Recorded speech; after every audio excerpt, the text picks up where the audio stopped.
splits it into two sections. So what we'll probably do is when we cover directional control valves and stuff like that and cylinders, instead of just doing it in pneumatics, we'll go ahead and cover it in hydraulics too, because they're basically the same. So we've got a couple of videos, and I don't have any speakers over here, guys, so y'all can't hear each other. Just got to get a little closer. But these are a couple of YouTube videos that talks a little about fluid power, which is technically what this course is all about.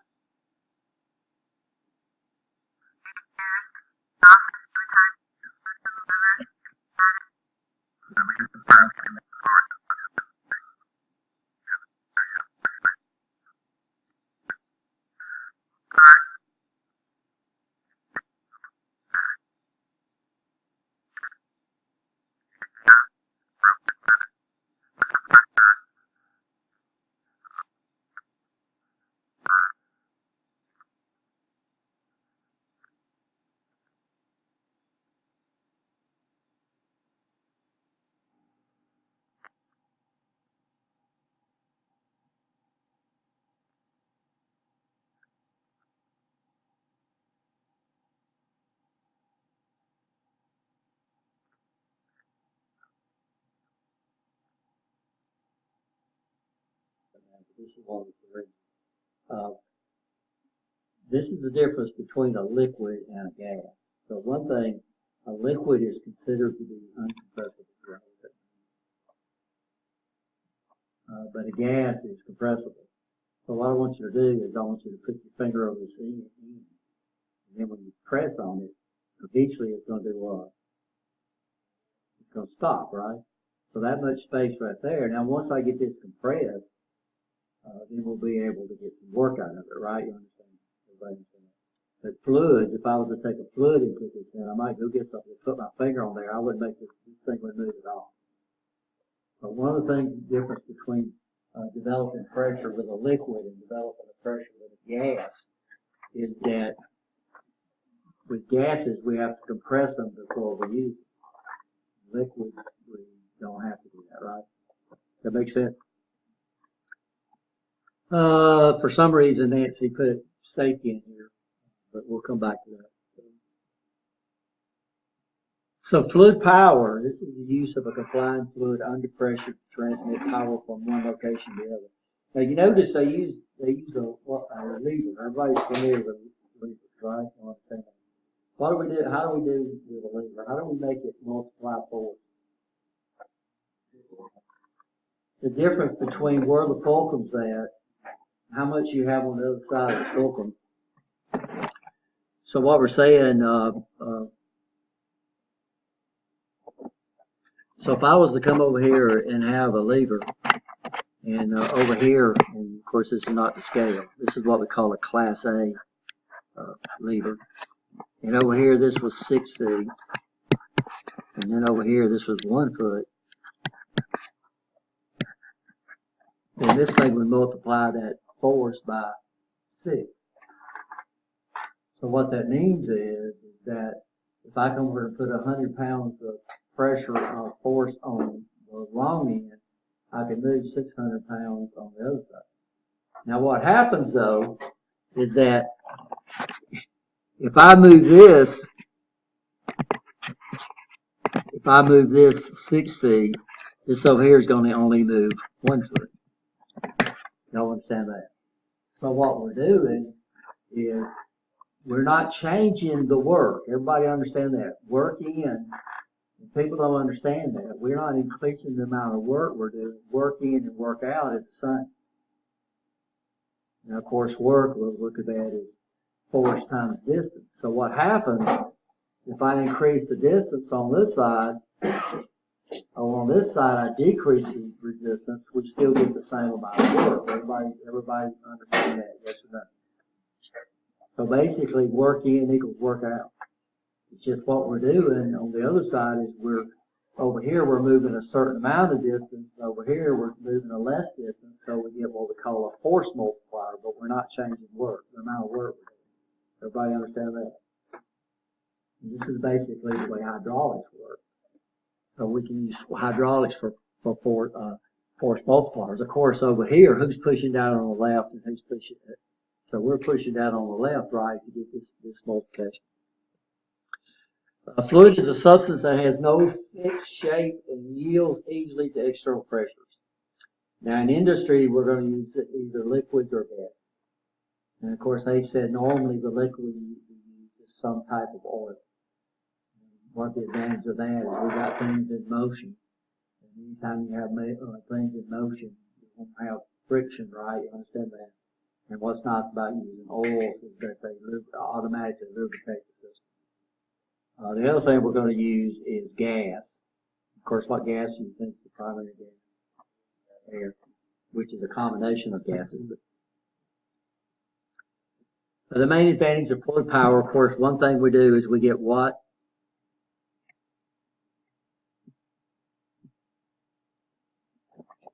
Erase all this.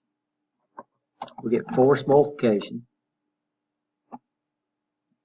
Force multiplication means we create more force out than we put in, right? Fast acting actuators.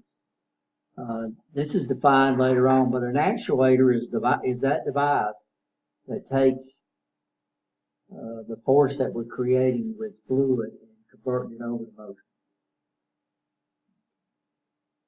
So that's what we're trying to do. We're trying to push things. We're trying to lift things. So we're using a liquid. So we got to have some device that takes that pressure and that force that's created by the fluid and converts it over to motion. My question I have is it always want a fluid to mechanical, or do you use fluid? Yes, we have certain things that we can actually change the force inside the system going through a device. But here it's going to be an actuator, but an actuator is a device. An actuator itself is a device that takes a pressure and converts it into motion. Makes sense? So it's going to be typical mechanical. Are we okay? High levels of power can be achieved through relatively small, simple means. So fluid systems are very simple.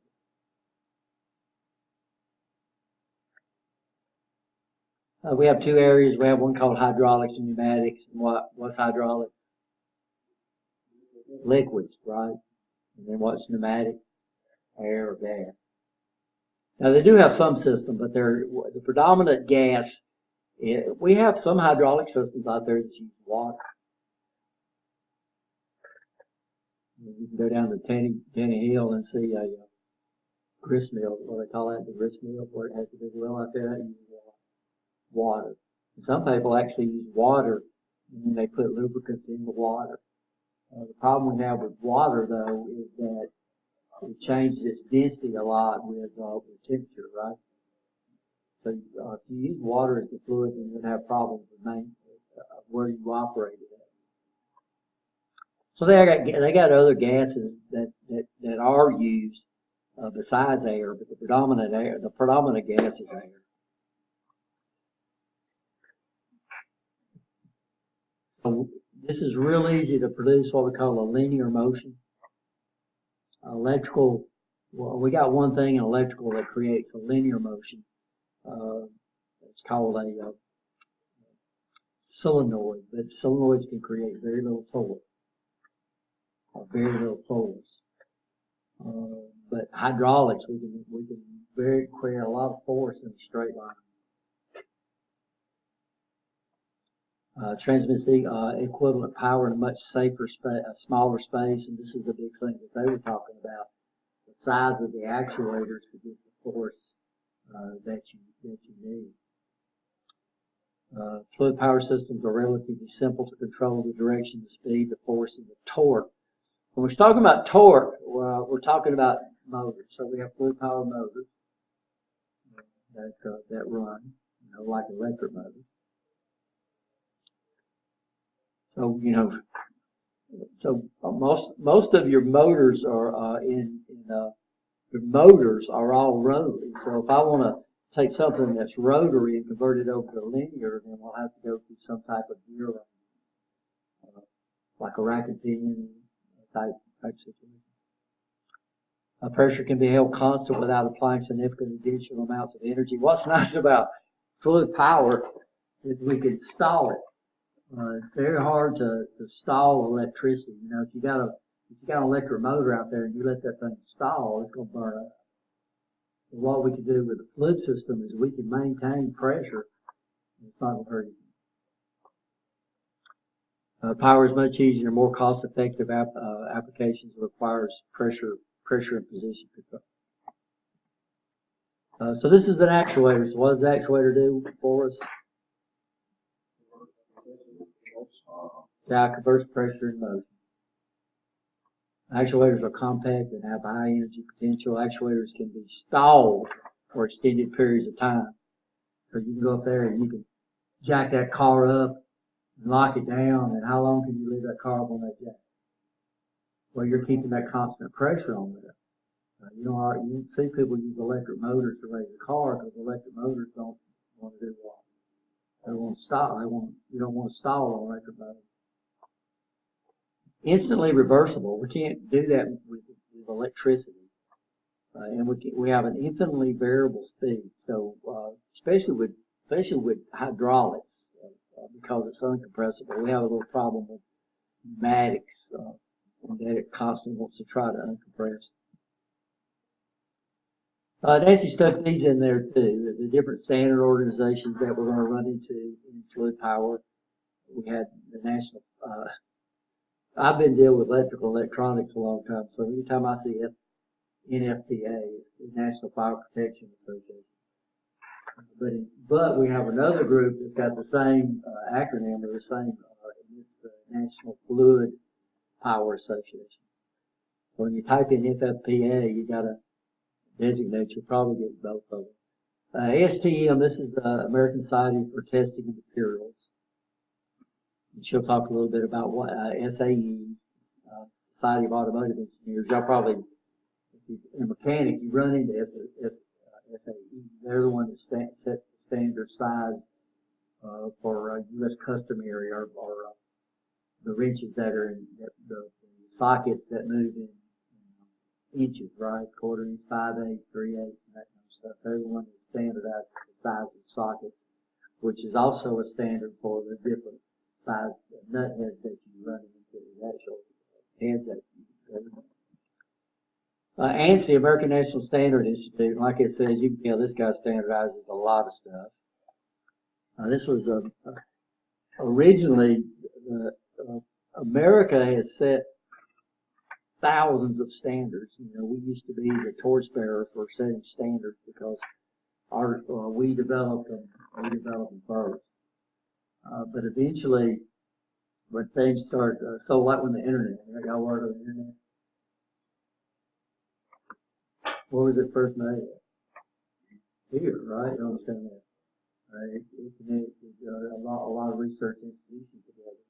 So the United States had the responsibility for a long time to manage the internet. Well, now that's a really, really big job, and we don't have any business doing it. So now it's being turned over to ICANN, which is another unit that manages the internet.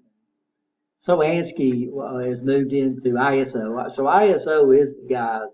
Now this is the International Standard Organization. So ANSI is a member of the International Standard Organization. So what they do is they have one group that represents your country that's part of ISO, and then of course they set international standards, which we don't follow a lot of them. We are a stubborn group of people.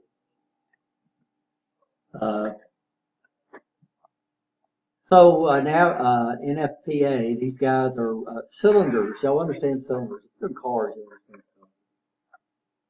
Y'all understand pistons, right? Everybody okay with cylinders and pistons? We have standard cylinder sizes. Our linear actuators are going to be what we call cylinders. And so what we're going to do is we're going to push fluid in one side. We're going to push it against the piston. The piston's going to generate a force, and it's going to make that. These are linear actuators. So all our linear actuators are going to be what we call cylinders. Well, you're going to have to mount those things a certain way. So your shock absorber is a cylinder, right? So there's got to be some type of standard way that you go in there and mount those things if you want to be able to not buy that actuator from just one manufacturer. So if they come up with standards of cylinder sizes, rod size, piston sizes, rod sizes, you know, how they're mounted, then that means we can buy these cylinders from different companies. It was really hard when they first started trying to set up the electrical grid in the United States, because we had to go to a thing called a plug and a cord, right? You understand that? Y'all play around with plug and cord. Well, originally all these different manufacturers made their own plugs and made their own cords. So that means if you went out and you bought an electrical appliance for your house, the only people you could buy that plug and cord was from the people who made the outlet in your house. Well, originally when it started catching on, they said, we got to come up with something. So they came up with NEMA, the National Electrical Manufacturers Association. And they said, okay, we're going to standardize all these plugs, all these wall outlets. We're going to set up a standard for this. I mean, now, so everybody makes a NEMA plug. So now, if you have a NEMA plug, that means you can go out and buy a NEMA, receptacle or NEMA receptacle. Then you can buy a NEMA plug that plugs into it. You know, this is also true on these standardizers. So this guy standardizes similar cylinder sizes and how they mount. So if everybody puts out, if they follow these standards, that means if you got to buy a cylinder, all you got to do is find a cylinder that meets the same specifications, and you can get these from all different types of companies. Right? So now we can go to Lowe's and buy what? A new plug. The American Society for Testing is it's a voluntary standard developing, and I've got the websites on this. This is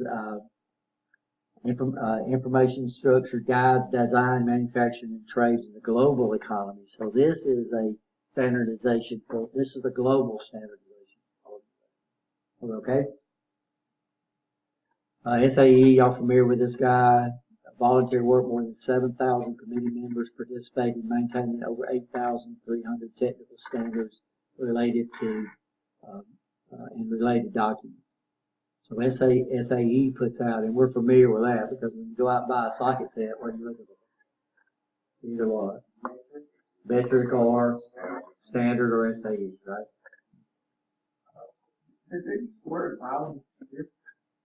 How these volunteers?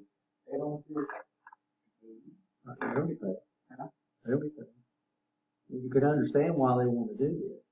So I'm a company trying to make sockets, right? You understand? So there's a lot of these organizations that are unpaid. Like these are of course, National Fire Protection Association is a true organization. But a lot of these are just, NEMA is National Electrical Manufacturers Association. So who pays those members? Well, the company these guys work for. But if I can get my socket or my mounting technique for my motor approved by NEMA, that means, that's something really big. It took, good gracious, high definition TV. It probably took 10 years to come up with high definition TV because we had all these different companies pushing their own standards. So that means if I went out and bought a Sylvania high definition TV, then I could only receive a channel that used Sylvania standards. So they pushed this and pushed this and pushed this, and finally they got together and standardized high definition and things did it. But it was almost 10 years before that came out. And who pays those people? Well, the company, the people that Sylvania sent into the organization to set up the standards. So a lot of these standards, they're getting paid, but they're getting paid by the company that puts people on this so they can help establish the standard because they're already making these parts, right? Does that make sense? So that's a really good question, yeah. So just about all these These are basically the American National Standard Institute is a private, non-profit organization that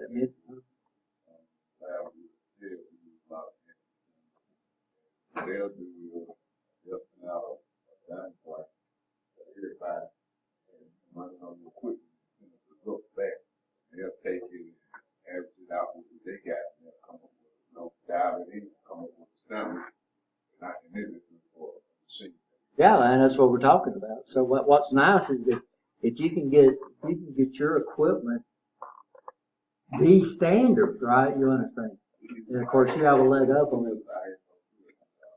ISO certified. ISO. That like means to your customers.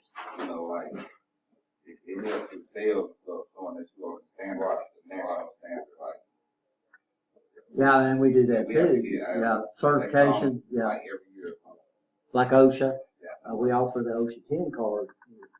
Well, you know, if you got that OSHA 10 card, that means you understand safety, right? According to OSHA standards. ISO, Network of International Standard Institutes, 156 countries on the basis of one member per country with a secretary in Geneva. And this is the guy that sets most of the standards used by the world. We use some of them, but not all of them. Fluid power, common methods of power transmission. So we got electrical, we got mechanical, and we got fluid. And every one of them's got their advantages over the other, right? So there's certain things we can only do with electrical. There's certain things we can only do with mechanical. And there's certain things that we can only do with fluid. That makes sense? All industry plants have some form of fluid power. I've never been in a plant that did not have some form of fluid. Of course, they still got electrical power. They got all types of mechanical stuff. Right? Huh? Well, no, the power is hydraulic. Now you're thinking about the prime mover, what we spin the pump with. But that electrical motor is not providing the fluid that moves through the pipe. Now it's what we call a prime mover. So most of your compressors, your compressors or your pump has to have a prime mover. They don't turn on their own, right?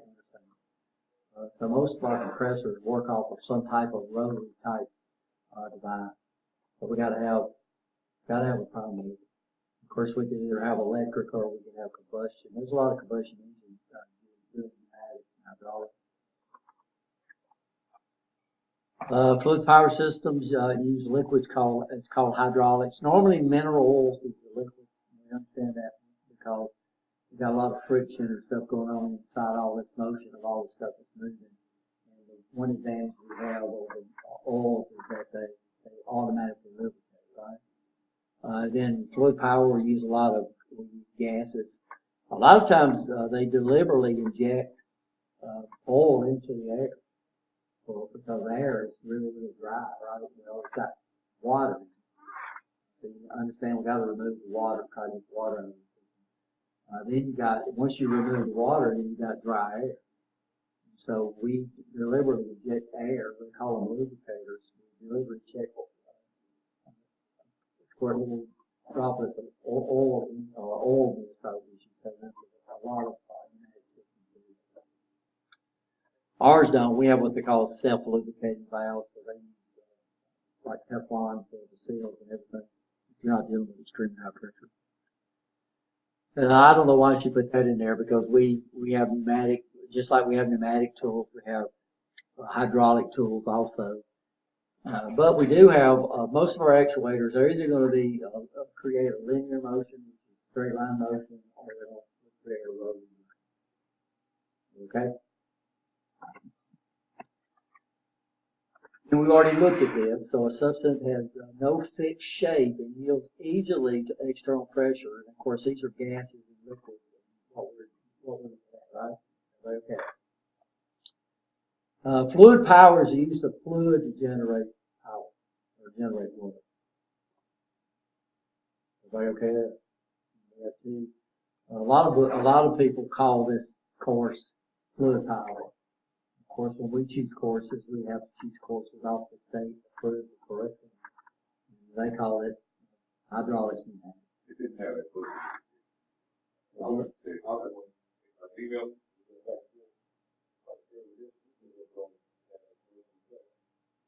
For this book, yeah, I didn't know they had another edition on it. Unfortunately, this is my book, and it don't have an edition yet. The little small book. It's still up there. I bought It's this still one. not- it's this morning. I bought this one this morning. You got a textbook? Yeah, I got my book Friday. No, for college. I don't know what's going on with that. I mean, it's crazy. Oh, my. $1.50. That's the $1.50. cheapest book they've ever sold at the bookstore. Yeah. And why they have problems getting that thing, I I don't just know. wanted you to know, I tried. I tried. Well, we have a formula sheet that we can give out. Hopefully that comes in, because what's nice about that book is it's got a lot of, did I tell you? What's nice about this book is it's got a lot of tables in there that you don't have to do math. So you can look things up in a table, instead of having to do math. So if you wanted the pressure generated on a by cylinder that's got a certain, I tell you, I get a week of, right, if not, I'm actually I'm at the top. no, I can't, I Yeah, can't, that's kind I can't let you do that. Say that book anywhere else? On the, Like a bookstore, something like that, book hour. what, the what? Oh, you mean the reference book or the Yeah. data book? Yeah. They have like online. I don't know, this is, y'all have to understand, number one, this is not my call. I'm not really responsible for this call. I thought it, I'm saying something about it. What? I'll probably fly. But, of, it sounds like a good book to have. For It is. what you're saying, so It is. I want, I Yeah, want it if I need it. you know, well, what we do is we allow you to use that on test. Yep. And then we'll reference that. We let y'all look that up in class. It's all, as long as you got the formulas, and the formulas themselves are not extremely complicated. We have some that takes a little while to look at, but most of them are not that hard. You understand the formulas, and we can provide a formula. The only thing that we can give you a formula sheet to all of us. What I like about that book, though, is it's got all those tables, which does a lot of math for you. But the textbook is whichever one they have in the bookstore. They do have a textbook over there, right?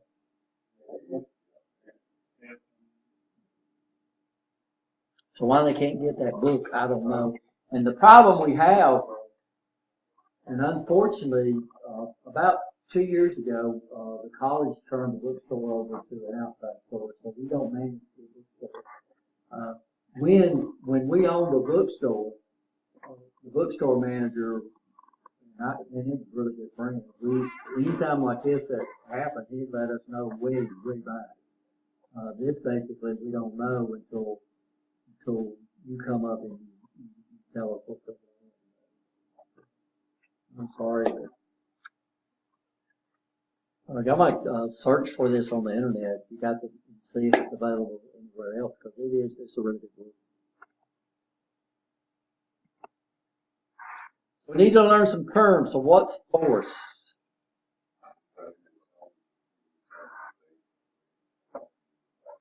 Yeah, so force. What's area?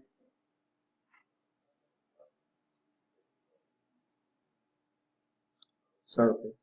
Okay? And weight. Everybody got a feeling of what weight is. By the way, on the website, Yeah, this slide, and of course, this slide, all these slides are up in Blackboard.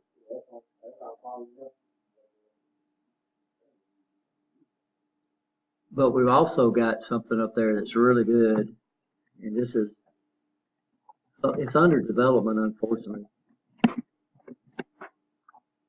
because it's not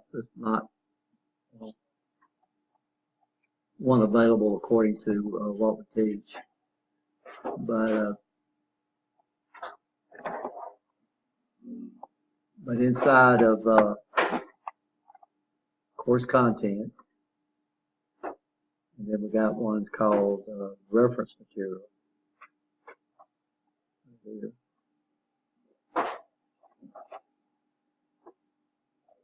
And right here there's a glossary of terms.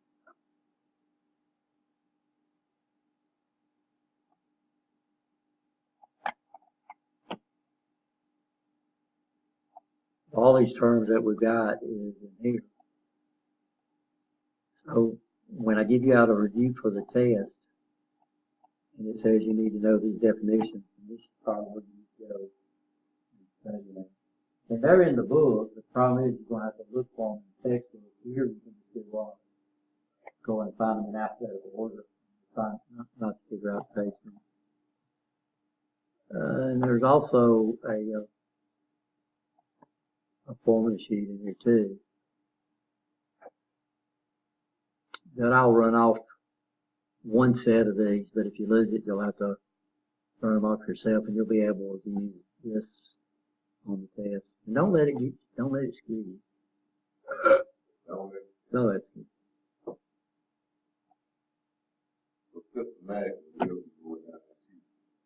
We'll be kind of jumping around. We're going to look at some of them, but not all of them. Some of them we don't really need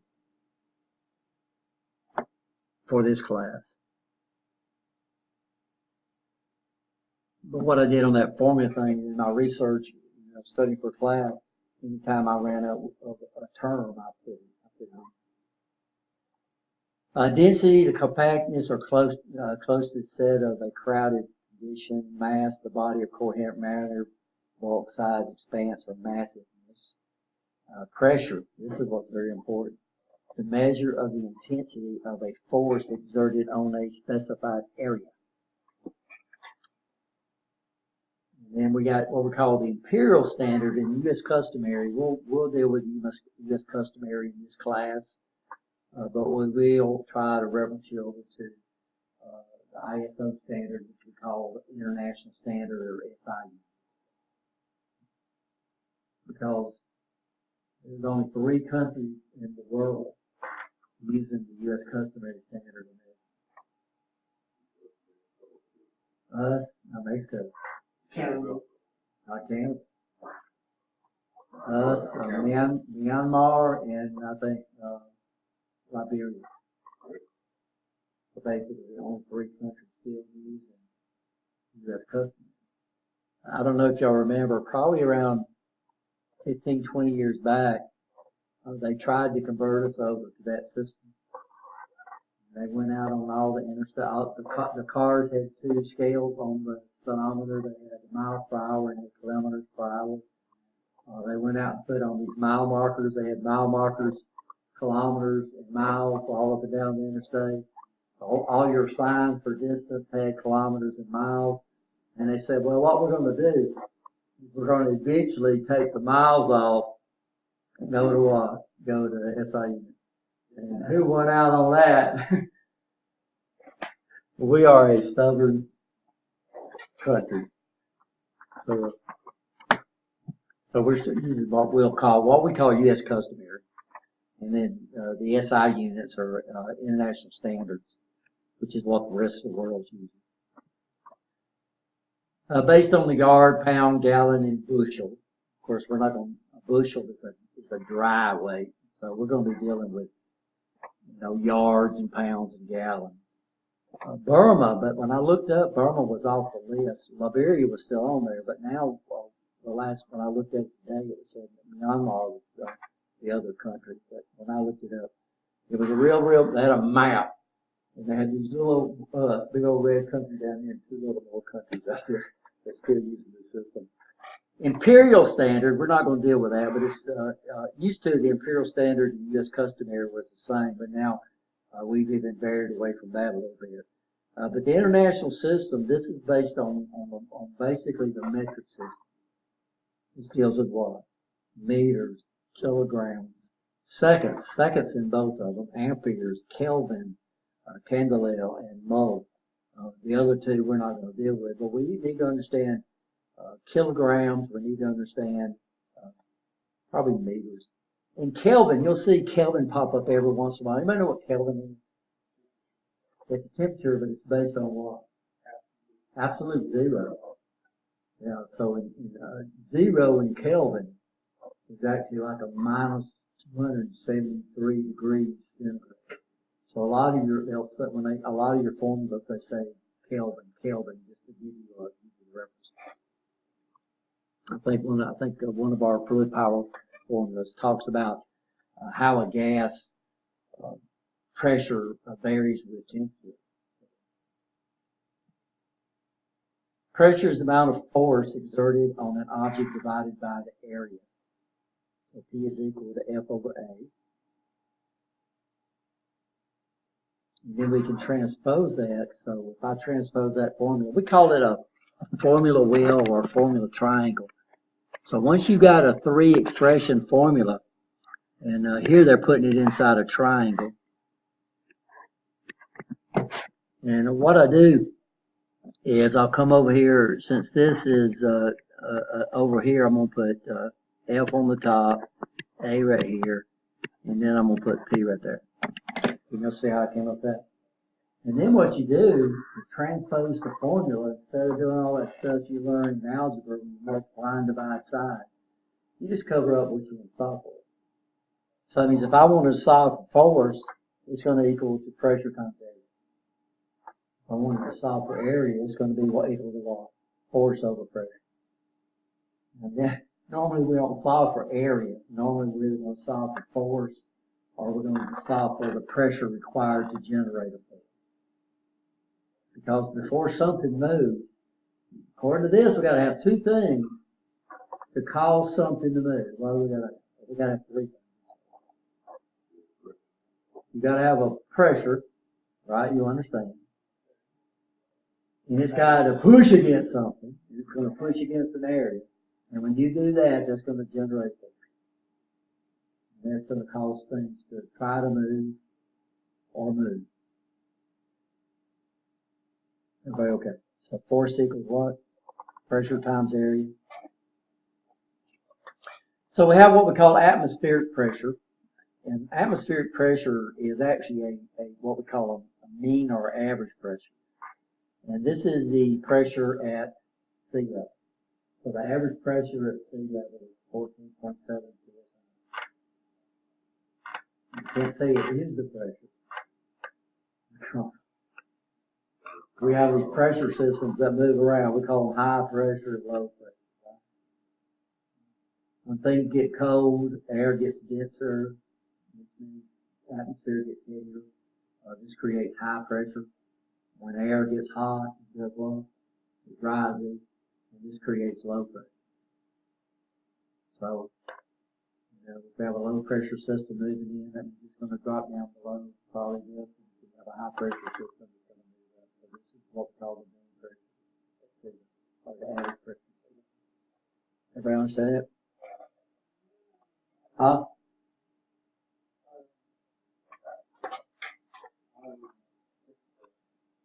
Okay. They don't use atmospheric pressure anymore? Like 1 atmospheric pressure? Oh yeah, they do. So atmospheric pressure, we call them atmospheres. These would be multiples of 14.7. That would be atmospheric pressure. Everybody okay? Now normally to measure this we have a pressure gauge. So we'll talk about that.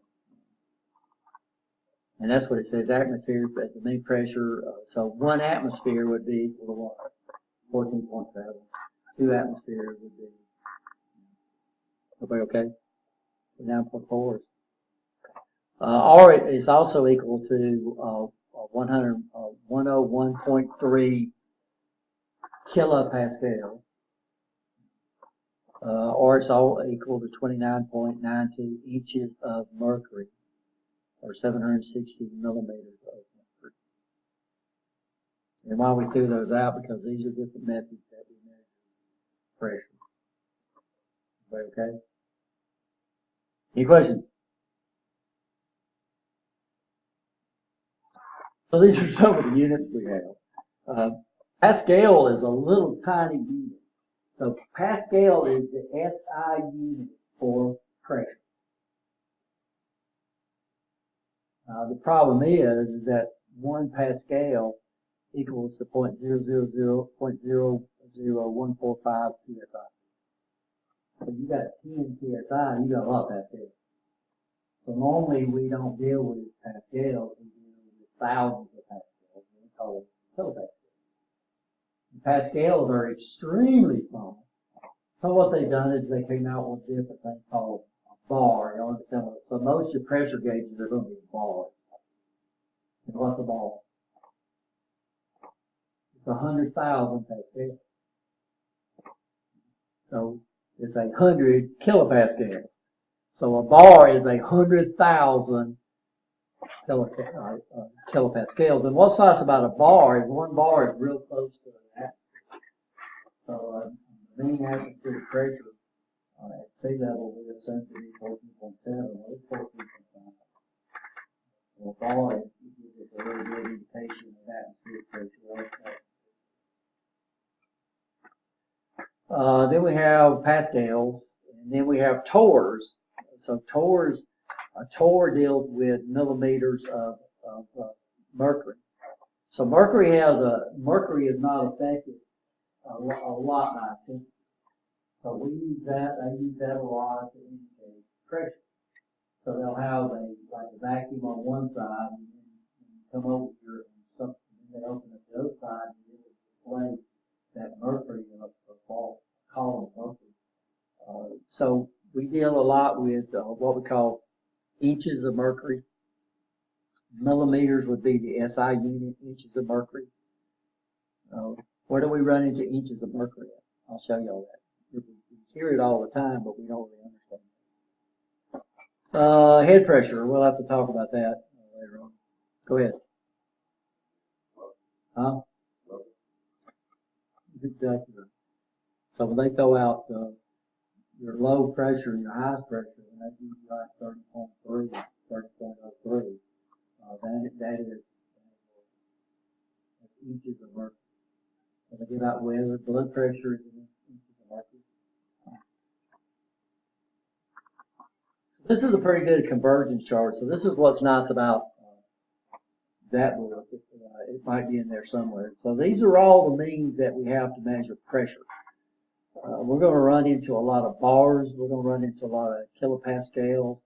Of course, over here we're still dealing with a lot of psi, right? What you're going to find out is a lot of your gauges are going to have more than one scale.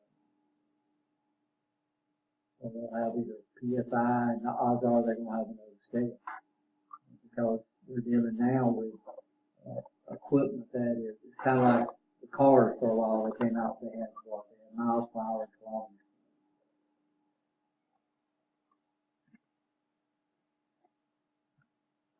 I never caught it. When I was overseas, when I was at the Navy, I went to a lot of different countries. Everybody else was on kilometers. You'd be in a car, you'd be in a taxi or something, you look over here and so they're doing 9. Because we're doing kilometers. So these are just some gauges. And the first time, you'll see a lot of these especially in pneumatic systems or compressor systems, because a lot of your compressors have a tendency to make the air vibrate. You're probably in the middle to jump all around. So what they do is they put a gel inside it. The first time I ever run into this when I was a novice in this, I called the guy, something wrong with this. It's got a leak inside there. There's fluid inside my indicator. He said, "But that's not fluid. It's a gel we did there to do to dampen the vibration." So that's what they're showing you, the one on the left. So this right here is PSI. This right here has bars, and then but down here they put 1,000 times PSI, and then this also has PSI. So this is PSI on the outside, and this is bars on the inside. This one right here is inches of water, and this right here is kilograms per centimeter square, which is another method, or PSI. So these are just all different types of gauges you'll run into. And if you're not familiar with this system, then you're probably gonna have to, until you get familiar with it, you're either gonna have to run it through some kind of converter. Like there's conversion applications. I got one on my phone. That you just put what you want on one side and then it pops up what the other one is. And also, or you can have a chart. But after a while, if you deal with this, you'll start relating to PSI. So this is a blood pressure cuff. And you can look right in here. It says millimeters of mercury.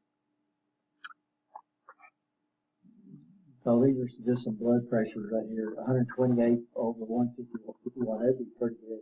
Would actually be 2.48 PSI. Okay. And then 70 over 51, that wouldn't be too good. And that would, I'm sorry. This is the conversion factor. So the actual PSI is 128 over 70. So 128, and this is the conversion factor, would give you 2.8 PSI. And then there's 70, which would be 51.13. This is called the what, systolic and the, so what are,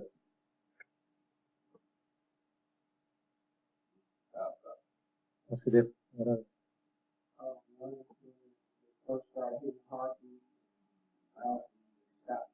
yeah, we start that. So one of them is your static pressure, which is your bottom one. And the other one is your probably your maximum pressure.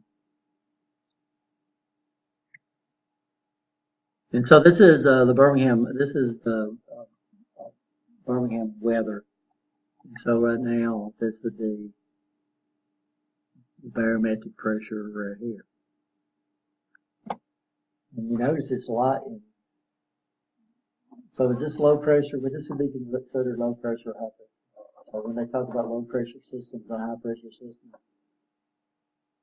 basically it's relative to the pressure at that time, right? So there's no thing that says this is low pressure, this is high pressure. Of course, high pressure is cold. Low pressure is heat, right? So the warmer environment would have a lower pressure than the cold environment. How's that? Because when you chill things down, they get denser, right? So cold air weighs more than warm.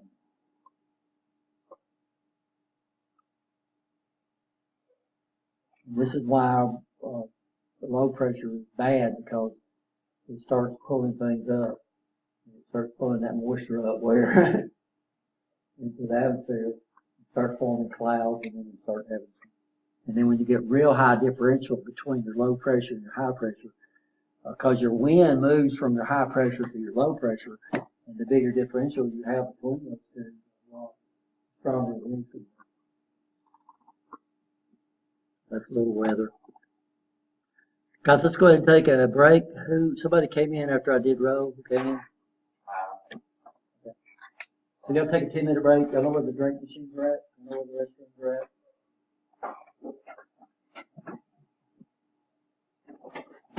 Is this for At where I work, he says, I'm going to put a generator on the forklift. And then when they're driving, the generator, the wheel will turn the generator. I'm going to use that to charge battery. And I told him, well, the battery's going to run that faster. Because work out equals work in. So the work you're getting to turn that generator is having to be provided by the motor and by the batteries that you're trying to charge. Now they do a lot of that on cars, which is really neat. So cars, some of your cars have generators on the wheels. But what they do is they use gravity. So when you go downhill, now you have your car plus the gravity, so you actually get energy out of that. Just running motors like that works. So you don't get more work out than you do. Okay. But if I can change something, so if I say work out equals work in, and work is equal force times distance, if I decrease the distance, then I'll increase the force. Right? You understand that? If I decrease the distance, I decrease the force. I mean, not the word, the force.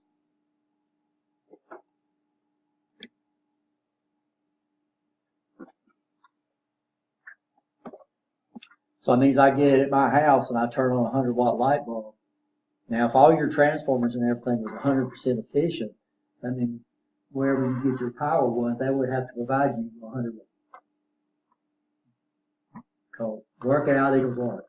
Working time, workout time efficiency. Yeah, because nothing is 100% efficient. So the work we get out is always going to be a little less than what.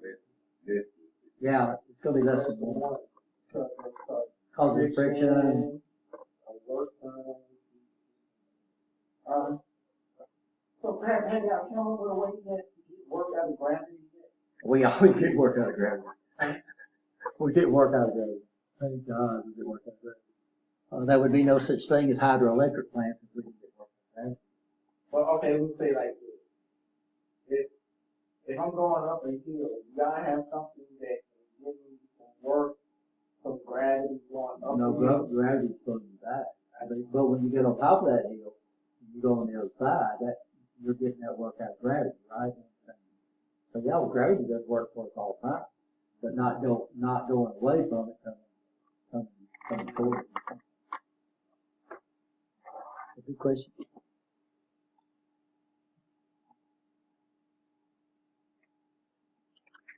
So work is equal to force times distance. Power is equal to work divided by time. So this is why when people get out there jogging, you see a lot of people walking, you see a lot of people running. Well, what's happening is that if you're running, you burn more calories because you're going that distance in a short amount of time, right? All these make sense? Yes, no? This is some equations that Nancy put together. We use force times velocity to calculate electrical power. So our formula for calculating electrical power is the force, which we call voltage, and then times the speed, which is current. So when we talk about amps, so it's equal to both. So power is equal to voltage times current. That's where we calculate the electrical power. But we're going to be dealing with work. We're going to be dealing with force. But what I really want you to understand is that work in and work out has got to be equal. But the workout is going to be a little less because of efficiency. So that means over here, if I can slow the speed down some way, slow the speed down by going a shorter distance, then we're going to get a higher force to do the same work, right? And that's why you're over here on that hydraulic jack, and you're over here on the outside doing what? You're a higher speed, but you're multiplying times a force, right? You understand? I mean, times an area. We'll look at that. So this is Pascal's law. This is probably the most important law of fluid power. The pressure exerted on a confined fluid is transmitted undiminished in all directions and acts at right angles to the containing surface. And that's what they were showing you the first video. And they pull that thing in and they push that. So here they was coming a linear, it was generating a linear flow, right? You understand? Straight line flow. When that thing hit against something, it created a pressure, which created a force, right? You understand that? But how did it come out? It came out all four sides, equal distance, equal speed. So what's happening is when we generate this pressure, then it's going to be exerted on everything at right angle. Why is that right angle? Because it gets very important, and this is why when you look at a big tank that's under a lot of pressure, they make it in a circle. Because what happens is that it's at a right angle. So I'm hitting against this, right, and it's going to be at a right angle. Well, this other guy's hitting against that, it's at a right angle from a curved surface. Well, what happens is that now those pressures are not going to, it's going to be the vector sum of those angles. If I push against a flat surface, then everything's going to add together. You understand? So if I come over here and I put 100 psi across this table right here, how much force am I generating? That's 100 pounds per square inch. So if I've got 1,000 square inches right here, then I want to generate 100 times 1,000. That's how much force I'm going to generate. But this has got to be against a flat surface, right? You understand? Curved surface, then it's going to be the vector stone. That's why they keep saying right angle. So if I've got a flat surface, then that pressure is going to be like this. And the one right beside it's going to be like that. The one right beside it's going to be like that. They're all pushing in the same direction. So that's why pipes are curved, right? You understand? That's why pneumatic cylinders, that's why they're in what? They're in circuits. The pneumatic cylinders themselves are in circuits. If they were in squares, then what would happen is that pressure would be added because it's pushing against the flat. But that pressure is exerted, so that means if I can generate 100 psi over here, then I can take that 100 psi and push it against the flat surface, and how much force is determined depending on how much area is pushing. Two-dimensional, right? You understand that? So, pressure is applied to a confined fluid. The pressure is transmitted equally throughout the fluid and is exerted perpendicular to every surface in the container.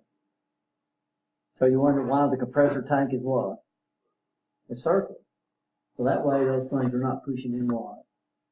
The same direction, right? You push that against the flat surface. So air pressure, right here we're pretty close to 47, 41.7 psi. So how much force is that being put? Let's see if it's something, right? But it's all surface. So why don't that table collapse? I mean, good gracious. 14.7 times the surface area right here, that would be, good gracious, probably 2,000 psi. Why don't it collapse? Because it's at right angles to all surface. So if I've got 4.7 psi pushing here, I got what? 14.7 psi pushing here. So what we're going to do here is we're going to push it on one side and have low pressure on one side and low pressure on one side, high pressure on the other to cause things to move. If I put the same pressure on both sides, then nothing moves, right? You understand that? So for something to move, we got to have a difference in pressure. So which way does the wind blow? From high pressure to what? To low pressure.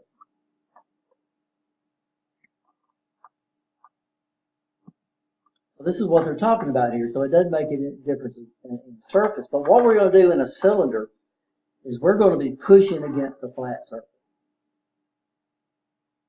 And its force is equal to area times pressure. So it means if I've got 1,000 psi and I'm pushing against a one square inch, then I can generate 1,000 pounds of force. The airplanes I worked on in the Navy, those were big planes, P-3 Orion, they were sub chasers. They didn't land on ships, so we were all land-based. So the actual hydraulic cylinders that move the control surfaces, big old control surfaces, they were little tiny things.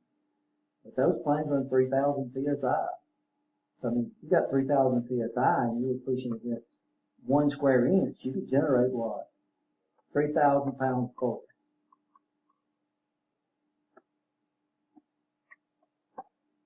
So yeah, you see those pilots moving this. They had to do it by hand. It's like, because you don't run into them anymore, but power steering used to be an option.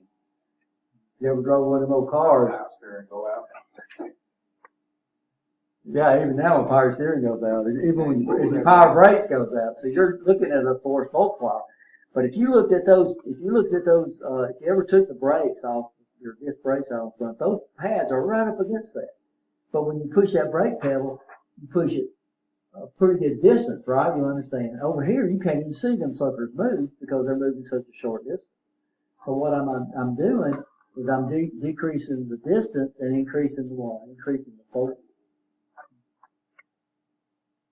through hydraulics. This is definitely hydraulics. This is it, guys. This is what I showed you. Force is equal to area times pressure. Our pressure is equal to area. So pressure would be equal to force divided by area.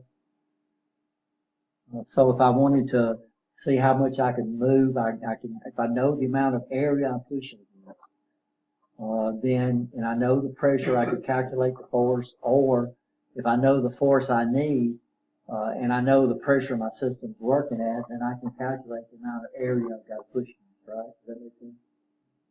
Everybody okay on this? Well, we'll do, and our formulas, most of our formulas are three expression formulas, which means if you got a three expression or three term formula, then you can put it inside of one of those. So this is exactly what I showed you, just doing what? Just moving it around. Pascal's law. So Pascal's law mathematically says what? That force is equal to area times the pressure. Everybody okay? So these are different force, area, pressure. So first of all, area is given in a unit squared. Squared, right? Squared millimeter squared. Of course, here we're using this customary, so we're going to use squared. You learned that how we calculate area. So the area of the area of a square is any side squared, right? You're dealing with the area of a rectangle is length times the width. Here we're going to be dealing with the area of a circle. And I know I calculate the area of a circle. We'll go over that. Power square. I remember that from this day. We had a guy teaching us this, his name was Joe Giddy. And that's what he'd say. He said, he'd say pi or square. He said, pi or not square, pi or round. And I got that formula for circles now in my head. I don't have it. Every time I say it, I think about Joe Giddy.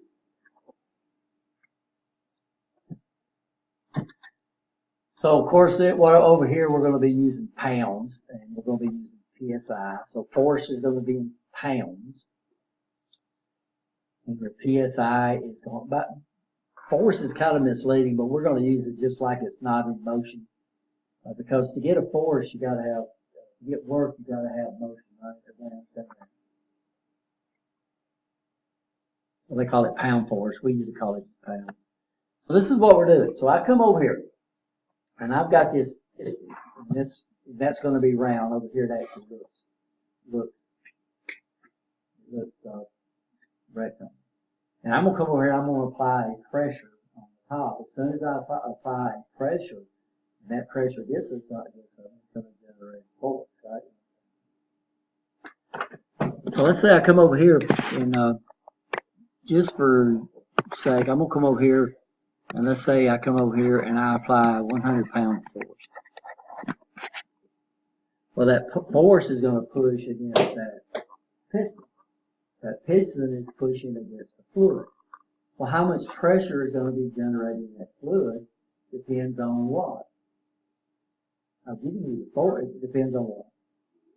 How much area you're pushing against. Right? You understand? So what is pressure equal to? So pressure is equal to what? Force divided by area.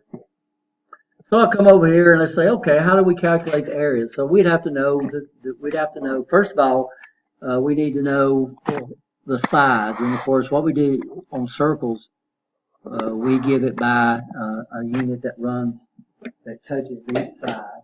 So the outside of the circle, we measured that, we call that the circumference, right? You understand that? This line that runs from touches one side of the circumference and goes out and touches the other and goes to the center point. We call that the diameter, right? And what's the radius? Half of that. So this is the problem we have. When we get the size of these pistons, they're going to give us the diameter. And then the formula for an area of a circle is what? Area of a circle equals pi r squared. So we could come in and I could take the diameter, I could divide it by 2. I could divide it by 2, and then I could use this formula. But we can do a lot of math that saves us a lot of time. First of all, trying to find the square, trying to find the square. Most of us, if it's not a number that we learn, we'll probably have to use a calculator. And probably still going to have to use it. But what we're going to do is we're going to come up here and say, what if I would use the diameter? So I could say the area would be equal to the pi times the diameter divided by 2. That's going to give me my radius squared, and that would be the same formula, right? You understand that? Everybody okay? All right. No problem there. We could go ahead and take the square out of that thing, so I could say my area would be equal to pi times the diameter squared divided by 4. That would be the same formula. What I do is just square both sides. Square both. Square. Yeah, we squared it. We just got rid of the square. So I squared the diameter. So when I squared the diameter, it's diameter squared. And then when I squared 2, it came up to 2. So this would be the same formula. So I could come up here and I could do this. I could take my diameter, I could square it, I could divide it by 4, and then multiply it by pi. Now, for pi, what are we going to use for pi? Well, pi, what is pi? What is pi? Well, pi, if you was to measure the circumference of any circle, and you divide it by the length of the diameter, it will always come up to be 3.14159. How long does it go? Forever. It is an irrational, unreal number. It never repeats. Never falls into a. That's a 4. Yeah. So you notice what I did. I just squared. I just got rid of the squares, so I just squared both those numbers. So okay. Well, this is also this, guys. So I could come up here and I could put pi divided by 4 times the diameter squared, and that would be the same thing because everything's over 1, right? Everybody okay? Or I could come up here and go ahead and solve for that. So this saves you a lot of time. So I can say that area is equal to diameter squared times 0.785. And that's a number that I've learned because it saves me a lot of work.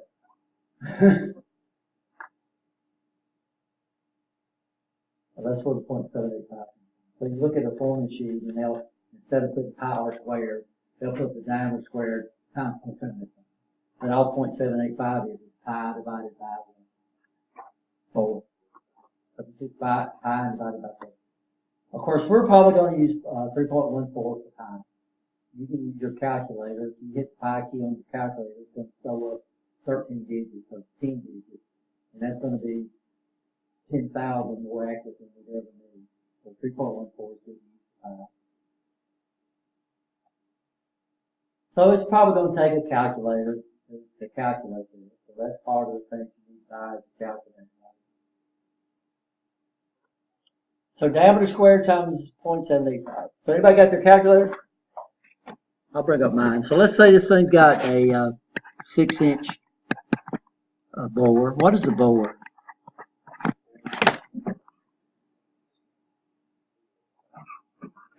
Well, that's another term. That's another term we're going to use a lot. A bore. What's the bore? It's the inside diameter of the hole. That's what the bore is. It's the inside diameter of a hole. A round hole. It's got to be a round hole.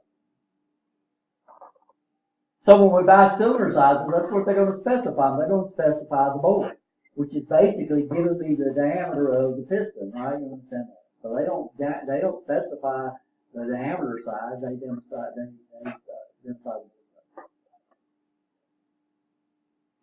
So what I would do is I would come up here and I'll pop up my calculator.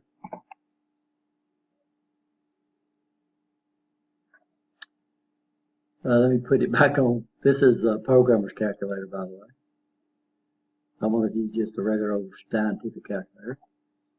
And I'm going to say 6 squared times 0.785.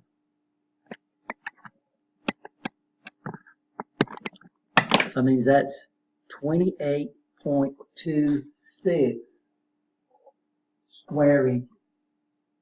Now, normally to do square inches, we kind of do it backwards. we would say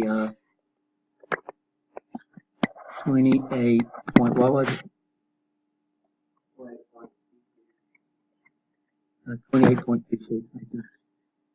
26, then we put inches, and then we put the little square up there. That's square inches. But we put it a little backwards. That's what we do. Okay. So how much pressure am I generating?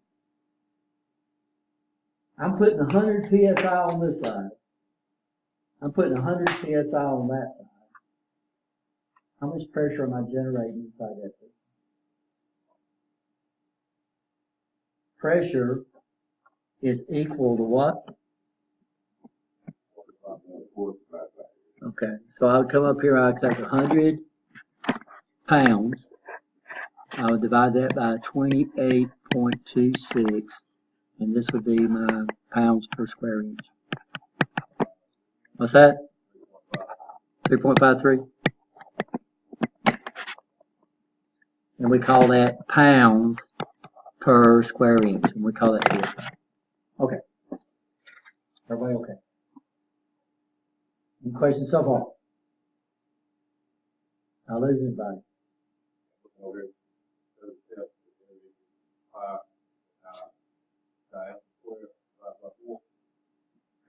Could be diameter squared divided by 4. Could be radius squared. What I'm going to use is 0.785. So diameter squared times 0.705 is what I'm using. Yeah, we probably need to close that door. Yeah, that door stays open. So we have this little hotel and stuff like here. So I kind of recommend if you go out the door, it's okay if you leave it open, but come back in and try to make sure you want to close it. Yeah. Hey, transportation on Vesta campus is up on the hill. This road that goes up on the hill. It's also built maintenance. They noticed that they were losing gas out of the cars. They parked the cars up there all the time. And they were losing gas out of it. One time they actually got over there and cut the gas line, drained all the gas out of the car because of the hotel in there. So now they park all our cars down. All the college cars are parked down in the A building. So yeah, we have this Hotel 6 right here. They venture up through the woods and once in a while looking for stuff. So make sure you like the car. We hadn't got anything sold out there in a long time.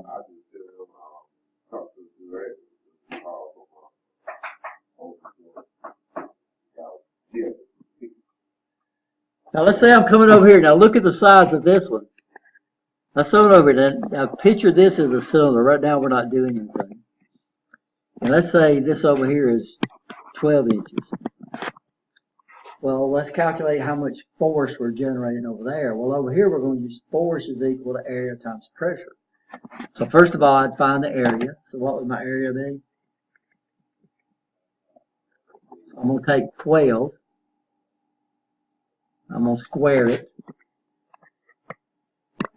I'm going to multiply that by 0.785. It's going to equal that. And then I'm going to multiply that times my pressure because that pressure is transferred equally throughout the system. So over here, I'm going to take that, I'm going to multiply that times 3.53, and that means over there I'm generating. So over here, I'm putting down 100 pounds of pressure. Over there, I'm putting 100 pounds of force. Over there, I'm generating 400 pounds.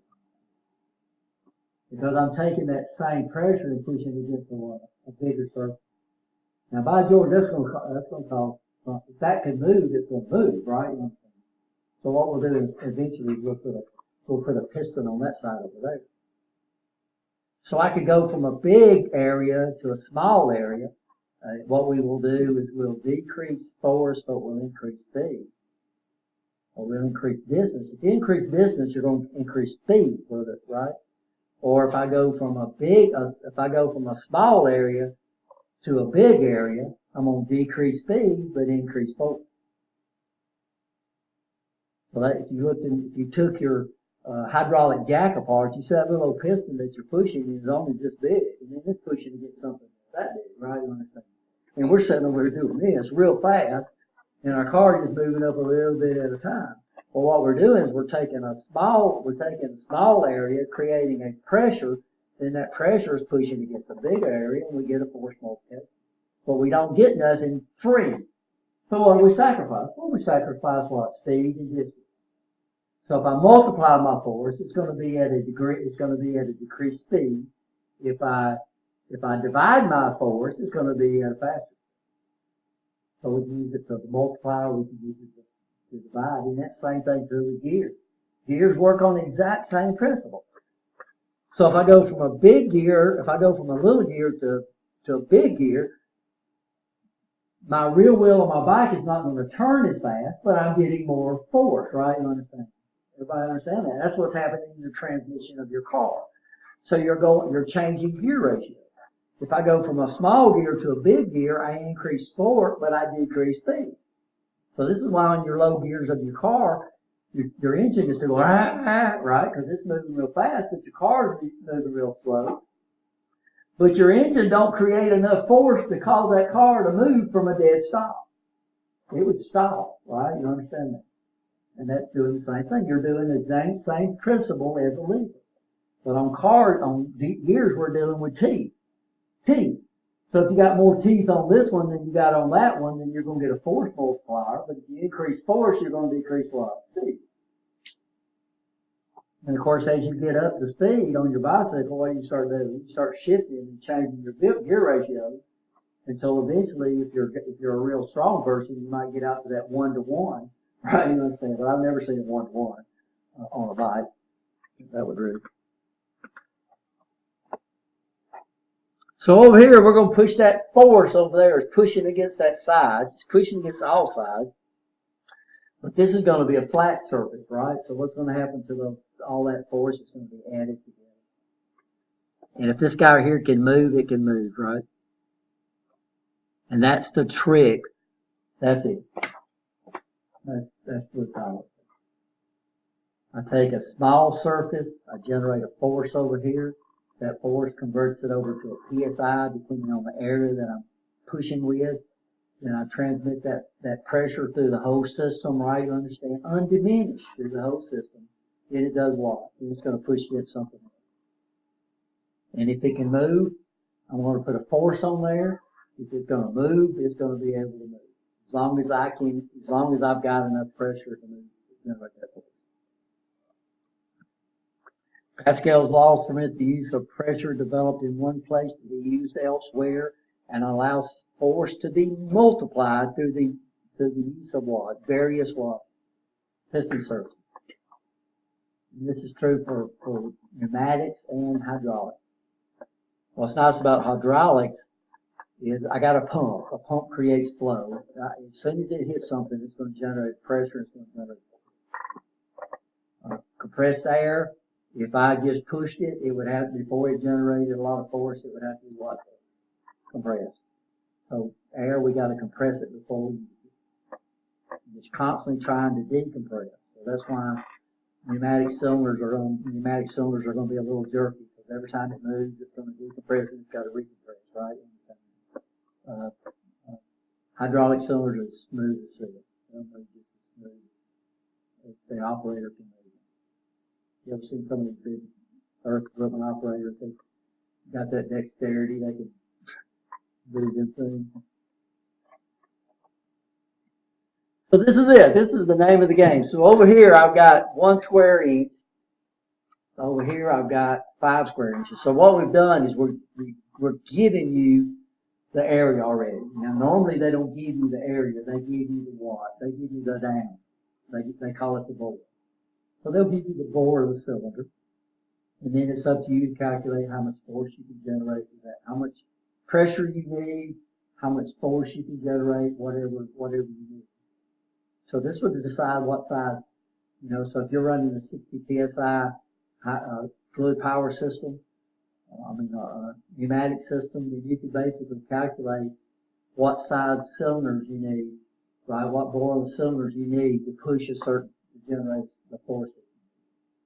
plus efficiency. You always have to make sure you oversize. Are we okay? So how much weight, how much force do y'all want to push down over here? Let's say I put 50 pounds. So how much force am I going to generate on the side? If I give you the area, you're not going to have to calculate it. It's already in square inches.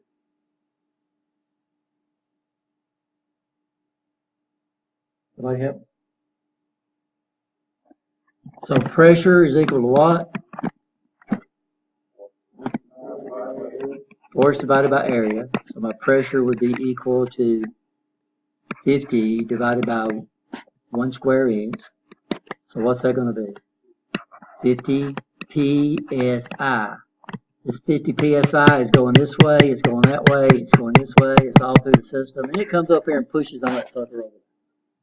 Notice it's got a lot bigger surface area. So it's got 5 square inches. So what's my force over here? My force is equal to the area times the pressure. So my force is going to be equal to what? 5 times what? 50. So what's that going to give me? 250 pounds force.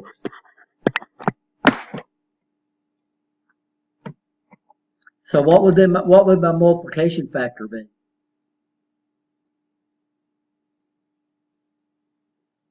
My multiplication factor is going to be 5, or my division factor. So what that means now is if I know this multiplication factor, so I know my output is always going to be 5 times greater than my input, right? Is that true? 5 times greater than my input.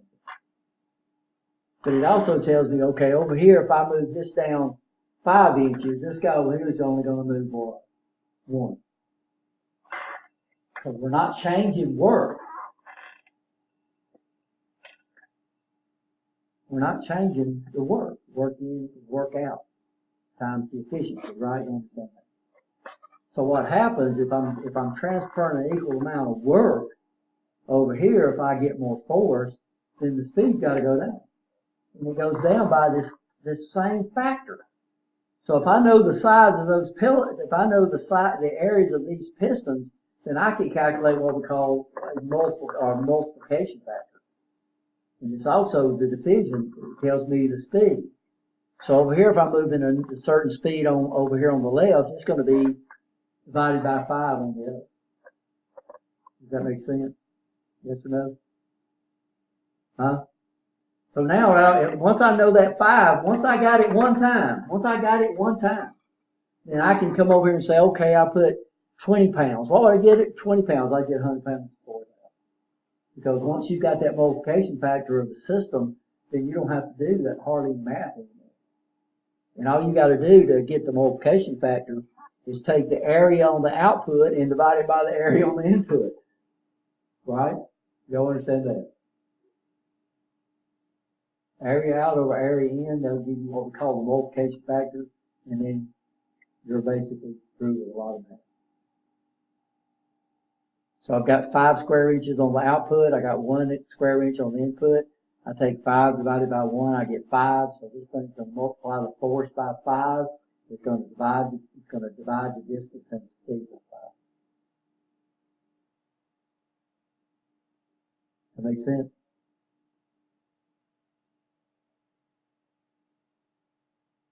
So I don't even know, I don't need to know the PSI anymore. So how would we calculate the multiplication factor? Just take the area of the output, divide it by the area of the input, that gives you that multiplication factor. And we don't have to calculate the PSI being generated, the PSI being, so that gives us a lot of, now let's say ask you for the PSI.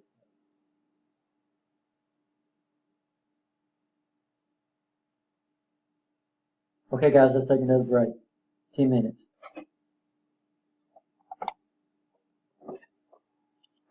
So what did we learn?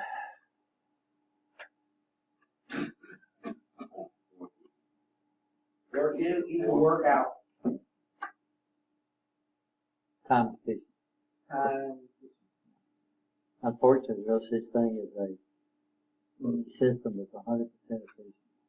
So it always takes just a little bit more. Well, it depends on the efficiency of the system. We'll learn that. So anybody that shows you these perpetual motion machines, you need to take those. So we talking about external factors or internal factors? Well, we're talking about, well, it could be either. Normally we talk about the efficiency of the system. So, which means we've always got to put a little more work in than you get out, depending on the efficiency of the system.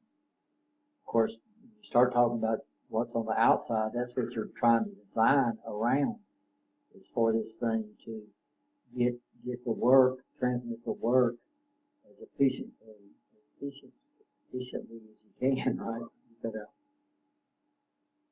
And this is what's nice about a fluid power system, especially hydraulics, is it's got a very efficient system. The only problem we have with hydraulics is it normally uses oil, and there's no way in the world you're going to keep this thing from leaking.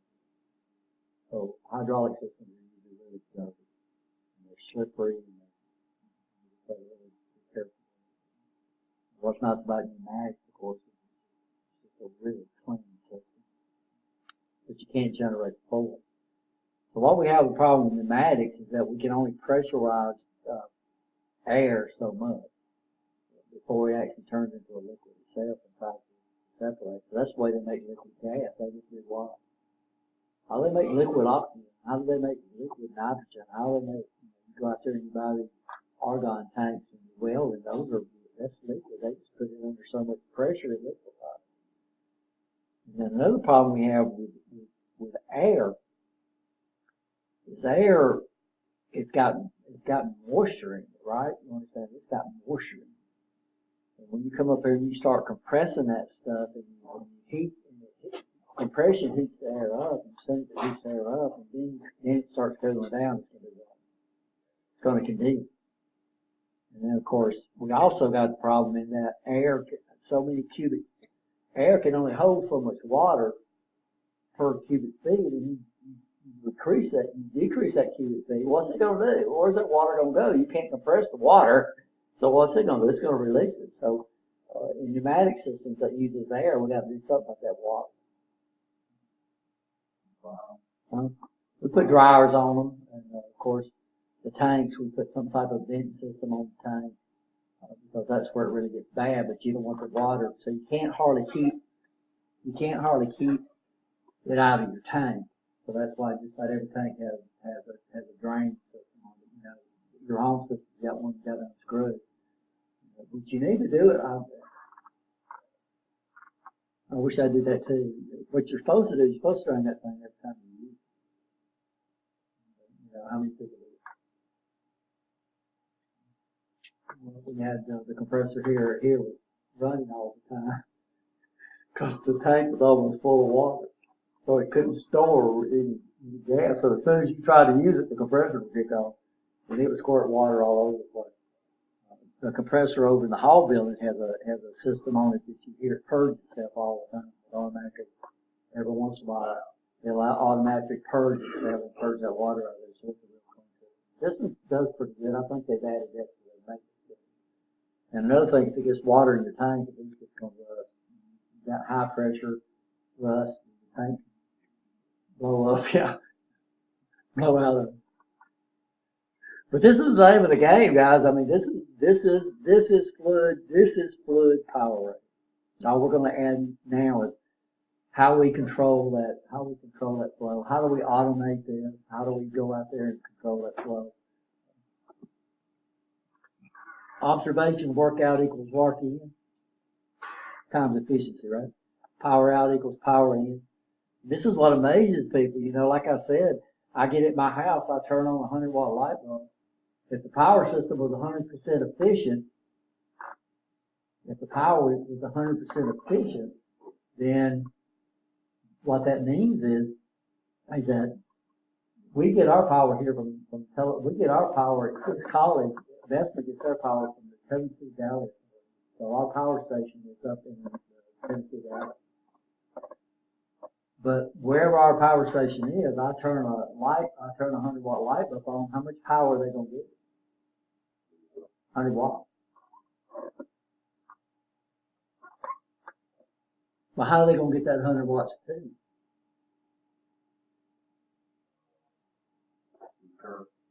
Through current. Anytime I push current through resistance, it's going to drop the voltage. All your conductors have opposition. So conductors are going to drop power. We're going to lose pressure. But the formula is, if we understand that, and this is the same formula that if I come over and I say power is equal to voltage or times speed, right? You understand? Or times current. Well, if I come over here and I say, well, current would be equal to P over V, what does that mean? It means the higher I make the voltage, the less current is going to be required to produce that power. So Alabama Power is trying to give me 100 watts, and they're trying to get me that 100 watts. They don't, what voltage do you have at your house? 110 and 240. What's the difference between those two? Why do we need two? One is out of the pole, coming off the main line. Out, so you don't cut What's the advantage of 240 over 120? They push more power to go behind the wiring.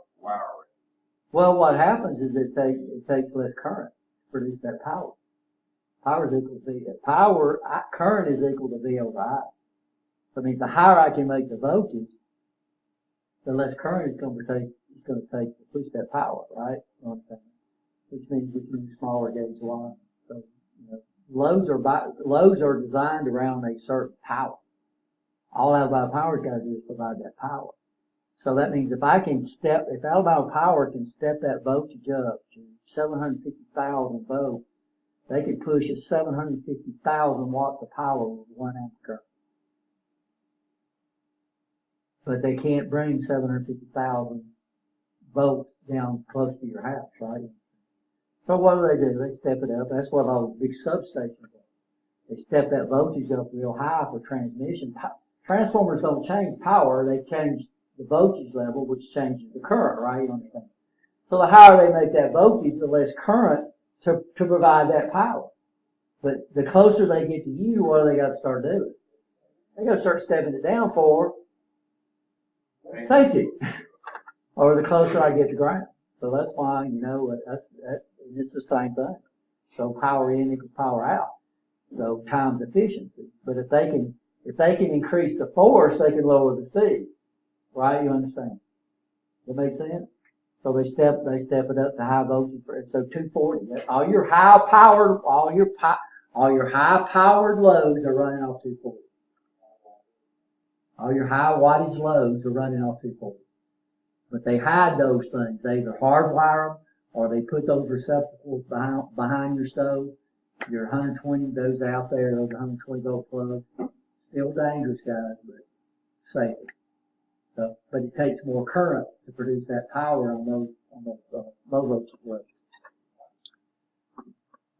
So what advantage does high voltage have over low voltage? Smaller wires to get the power to you. When they first came out with power, Edison was DC. So the first power grid they put up was DC. I think it was in Chicago. They had to put a power station every mile because they couldn't run it through the wires. The wires would have to be so dang big to get it there. But when they came with AC, they could step AC up and down with transformers, so they can step it up with what? For transmission and step it down for safety. So how many of y'all live next to a power station? None of y'all, hopefully, right? Because we can transmit it. All right? Just step the voltage up and down. Yes. Yes. Well, that's not true. That's not true. If I could get my DC up to 750,000 volts, it would be more efficient than AC. But we just can't. It's just so hard to do. a lot of companies, especially like under Devotion and stuff like that, with the solid state devices we have, there are some high voltage DC lines, but they're like going under the ocean and stuff like that. Because AC, we got to worry about other factors. We call it reactance. We got certain things out there react to AC that they don't react to DC. So DC is more efficient if we can get the voltage up what? Real high. Get it up real high. But the problem is it's hard to step AC. We have to step AC, we have to step DC up and down electronically. We can't do it with this one. It is continuous. But we don't have to worry about, there's another system we have to worry about. DC, we don't have to worry about something called reactance. If you take AC, you'll learn about that. So AC produces a power called apparent power, which is the power it appears you're getting. But actually, so AC is a lot less efficient as far as delivering the power, but we can step it up and step it down. DC is real hard to do step up. We'd have to do it electronically, so we'd have to take the AC and then rectify it and send it over. And then when we got it on the other side, we'd have to do what? Convert it back to AC so we can transmit it over the power grid. Question. I'm just clarifying. At the last one, got the force goes up, this goes down. Are those two always together? Yeah. Force and speed, distance and speed. If distance goes down, then speed goes down, right? Because you're doing the same amount of work. It's just like when people get out there and jogging, right? You understand? The people who walk, they can do the same amount of work as people that run, but they got to do what? They either got to go a long amount of time or go a longer distance, right? And that's basically what we're doing. So you get those people walking, they're fine. I'd be waddling, I can't hardly walk anymore. I had a motorcycle wreck back in 2008 that messed me up. I just found out that both my sons are medics. And so the doctors told them a lot of stuff. They said I had a negative 70% chance to survive the eldest. So What? What? I had like five potentially lethal injuries. So you're looking at a miracle, guys. Force multiplication. So let's do this. So we got, they're still giving us square inches. So what's my multiplier? What's my force multiplier? 5. So 100 pounds in, 500 pounds out. 6 inches, 6 inches in, 1 inch out. Yeah. So all we need to do to get our multiplier is we take this and divide it by that, and you've got your multiplier. For your force multiplier. Right? You understand? So what we do is we would, to calculate the force, we would multiply. To calculate the speed, we would do we would divide over the distance. And that would work both directions. So if my output was 10 inches and my input was 1 inch, then my force multiplier would be 1 fiat. Right? You understand? Everybody understand that? Okay, and then we take that fraction, which would be 0.25, and we take my speed in divided by 0.25, and that would give you my speed. So you multiply it times to get your force, you divide it to get your speed and your distance. Does that make sense? Yes or no? So if I was pushing down on this side and my output was right there, then my force would be 1 fiat. So what that meant was, if I took that out, it's going to give me 0.25. So if I wanted to calculate my output force, I would take my input force and multiply it by 0.25. And that would give me my output force. My speed would be my input speed divided by 0.25. Right? You understand? Anytime you divide by a fraction, you come up with a big number. So this is a force multiplier. It don't mean your output force has got to be bigger. It's just that to calculate the force, we multiply. To calculate the speed, we're going to do what? Divide. Or the speed or the distance. Because the speed goes up, the distance goes up, right? You understand? Just like if you're running, right? You understand? Your speed goes up, your distance goes up. If you run the same amount of time. So that's why we call it force multiplication. Even though sometimes it might be a fraction. So if I wanted to get a higher speed out, then what I would is my output piston would have a smaller area than my input piston. But I sacrifice force for what? For speed. And this is gears. Y'all learning gears too. I mean, this is gears too.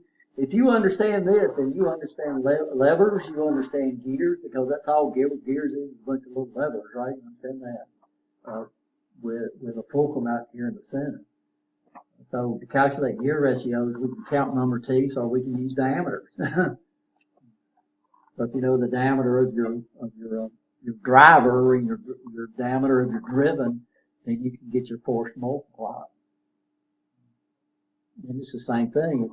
If force goes down, speed goes up. If force goes up, speed goes down on your driven gear, right? Understand that? Same formula. I mean, good gracious. This is the same thing we just got through. So y'all do this one. Now notice this is the bore. They're not giving it. So now we've dropped back to the way it is. So the first two ones, they gave you the area. So what are you going to have to do here, guys? You're going to have to calculate the area. Right?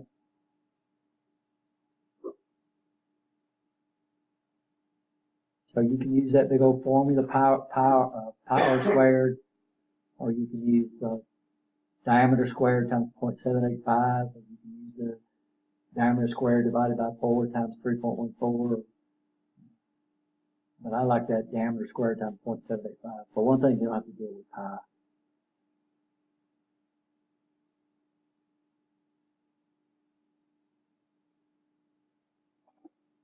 So anybody got my area here?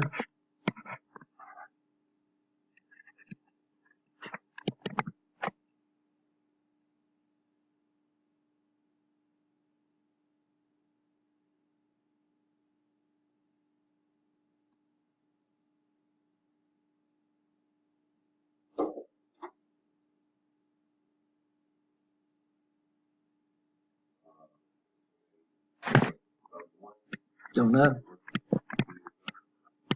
Oh, we're doing area first. So let's do area. Well, yeah. 7 point what?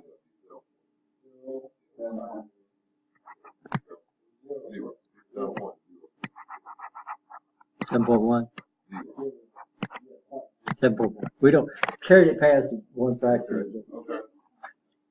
But you got to round, right? You can't just drop. A lot of people think when you say round, that means you just drop the fraction. I see that so many times.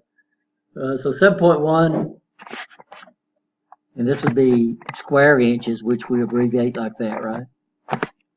And then we could calculate our force, our PSI. So you came up with 28.3 PSI.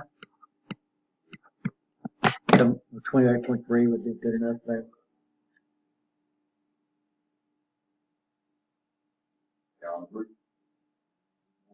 Yeah, we got 6 people in here. Everybody showed it? Huh? It's okay to be wrong in class. It's not okay to be wrong in test.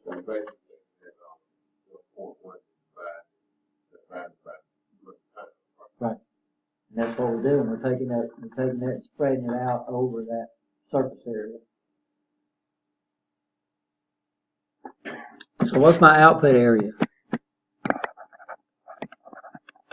Of course, I can tell this is going to give us more out than we put in because my output bore is bigger than my input bore, right? It could be 1.96 because we got 7.1 on my input and I should have a bigger output. All right? So sometimes you can anticipate, you don't know if you're right or wrong, but you can say, okay, this can't be right. So I know if my input area is 7.1 square inches, my output has got to be bigger than that. Why? Because it's got to be the more. I mean, if I come up and get a smaller number, I know it's got to be what? It's got to be wrong. If I come up and get a bigger number, it don't mean it's right, but at least I have a chance of being right.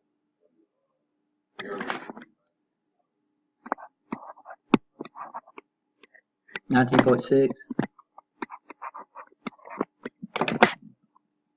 Are we okay? That's square inches.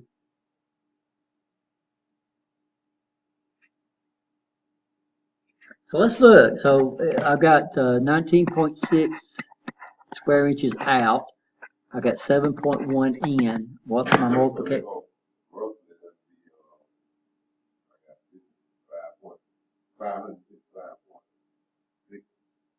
Pounds. Let's see if this works. So 556 point what? 555. So what's this? That's 19. So my multiplier is what? So let's say 19 divided by 7.1. What's that?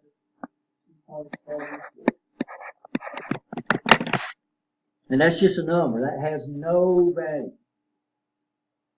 So if that works, then what I could do is I could take the 200 pounds and without doing all that conversion. So what did we do here? First of all, it's going to work good on the test. So this is just a little shortcut. So what I did is I took my output area, I divided by my input area, and that gave me this multiplier of 2.7. Now let's multiply that by 200 and see what we got. Should be pretty dang close to 556 points. And of course,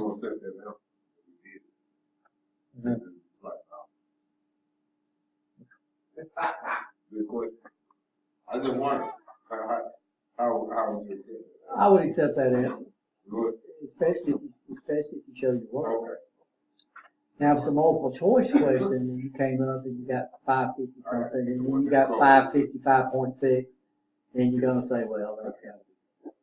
Now, unless I put 556.6 and 556.5 or something like that.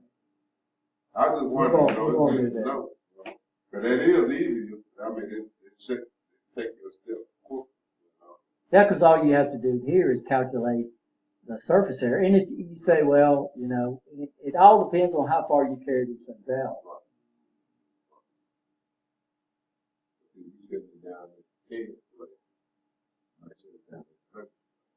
Yeah, but what you're doing now is you're being more accurate than you want to do. Why don't we use 3.14159 pi? Because why don't we use the pi key on our calculator? No. Yeah. Because you're getting a lot more accurate than you understand. You have tolerances. So in electronics, when we teach DC, we're trying to prove the laws. So we make people carry it out quite a bit difficult. But once we get into your advanced courses, we understand that our math is perfect, but our components are not. So everything's got what we call a tolerance. So basically, and that's the problem we have. Your math is perfect, but your components are not, right? Does that make sense? So your math is going to give you, so here, if you carry it out too far, you're just wasting time. But I do still have people that do that. So in DC, what they do is they take the resistors and they get their own meter and they measure all of it. Instead of using the color-coded value, they use the measured value because they're trying to prove our main law of electricity. Once you get up in the advanced courses, you understand that everything's got a tolerance. And if you calculate, 135 volts and you get 29 volts, it's okay. So that's the same thing for you. So 1 decimal point will be fine. But it's got to be rounded. You just can't drop it. You just can't. So if I've got 28.39, you can't say 28.3, right? You understand? And this is the problem we have. Is a lot of people think when you round to 1 decimal point, they think you just drop everything past the first decimal. And then you start getting a pretty good add up. But normally if you round correctly, what's the rule? 5 and above, you round up. Less than 5, you round up. So So if I had 28.34, then I would say 28.3. If I said 28.35, I would say 28.4, right? If I had 28.349, it's still going to be 28.4 because the 9 would round that digit to a 4 and then to a 5 and then it would round up. So it depends on, you need to make sure if we're going to only use one decimal point, we can round accurate. I did round up at 7.1, and I used just the number to calculate it, for the 7.065, it came up to 555. Yeah, and that's what we're talking, about. It's so if you don't round these areas, and you let them carry it out, then by George, it's going to be accurate, right? Even your calculator rounds, most 10-digit calculators actually calculate the 13 digits, but they don't display 3 of them over there because they use that to do what? To round. If you don't believe me, just subtract a big number and multiply it by 1,000, it'll pull those other digits out of the memory of the calculator for you. Well, a lot of your calculators are 10 digits. Windows calculator is huge. I don't know how many digits that thing is. But most of your calculators are carried. So we're okay here, but what I want you to see is you can see this forced multiplication. All we need to do is start off with a small bore on the input side and end up with a big bore on the output side. Over here, though, working in equals work out. So over here, I might be running real fast to get this guy over here to move real slow, right? So one of the big things that we're concerned with is how fast can the fluid flow.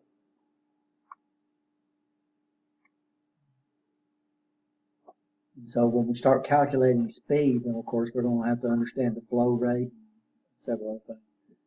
The book makes it a little easier than it actually is. The math.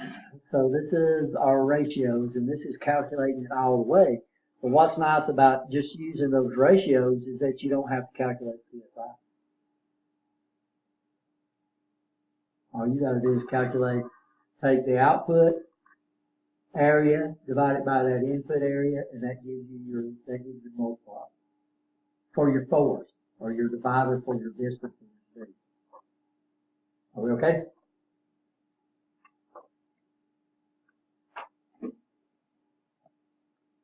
Pascal's law: pressure on a 1 square inch area is transferred equally through the system. Pressure in a 5 square inch is 5 times greater because it's pushing against the surface area, right? But the distance would be what? 1/5. Everybody understand that? So we don't get something for nothing. So if I increase my force, I decrease my speed and I decrease my distance. Oh man, look at the force. And that's the same thing true with a lever. So the closer you can get that fulcrum to your load, unless I had the drive belt, I had a 0 turn radius lawnmower. And the drive belt actually went out and it was above the pulley for the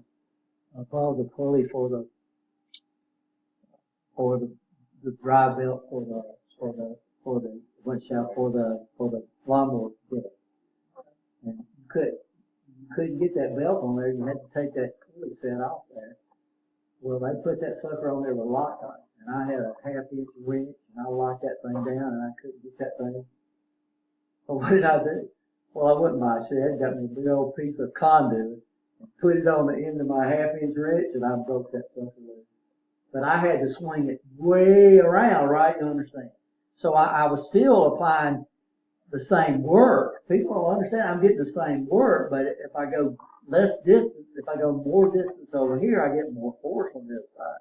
So that's why we have breaker handles. These guys have big old long handles on it, right? You understand? Your work in and your work out's equal to each other. But if I can increase that distance of away from the fulcrum, then I can increase my force, but I decrease my distance and my speed. Broke that thing loose. Man, I was out there watching all these YouTube videos on how they did it. One old guy said, you had to put a a breaker bar up on your engine to keep it from spinning, and then up under the tractor. And then I saw one use a pipe wrench. I said, why didn't I think about that? So I put a pipe wrench up at the top, but I still couldn't break it loose. I got that big long conduit and broke that thing loose. I'm proud of it. Airflow in a pipe. We have two types of flow. We have what we call a laminar flow. This is parallel. So this is what we're shooting for, right? We're trying to get our fluid flow and laminar flow. Now, what you have to understand is the flow rate in all the same through the entire pipe? No, fluid is flowing slower up against the edges. So at the edge, but it's still laminar flow because it's all parallel. They're all parallel. So literally, the liquid is flowing, or the fluid is flowing faster in the center of the pipe because it's got less opposition. Now, what happens is I come over here and I make a turn. And then this flow's coming over there and it's going to make a turn, right? And as soon as I hit that turn, then it's going to create this turbulence in there. And that's going to create what we call turbulent flow. So the sharper you make your turns, the valves, how they seat, how you do different things, and what we don't like a lot of turbulent flow, but we like laminar flow. That makes sense? Yes or no? This is pretty good. They got a drawing in the book. I don't know what page it is. And we're kind of skipping around in this chapter. Everything that we've covered so far is in this chapter. It's just that this is the way we decided to cover it where it's a lot, to me, it's a lot smoother flow. So what page is the laminar flow on in the textbook? It's got up. Huh? Laminar is in there. Chapter 1.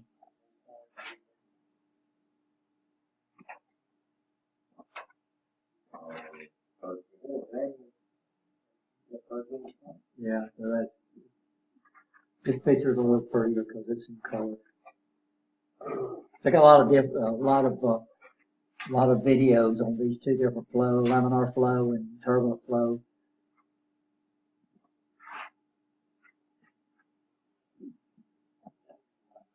Pressure occurs when there is resistance to the fluid flow. So y'all understand this? A lot of people don't understand that your pumps and your compressors don't actually create the pressure, they create the what? Flow. And then you create the pressure, you got to push that flow against it. Everybody understand that? So if you come over there and you opened up your pressure relief valve on your tank and your knobs are, your compressor's not compressing anymore because it's not pushing against something. You understand that? So we have actuators. What are actuators? We're going to use actuators to create pressure. We do that on purpose. Orifice. What's an orifice? That's basically a hole. So we got to be real careful, and we'll talk about later on how to size your valves. Because if you don't choose the right orifice, then you're going to create not only you can create laminar flow, turbulent flow, but also you get a pressure drop, right? Flowing, moving through pipes, hoses, and valves.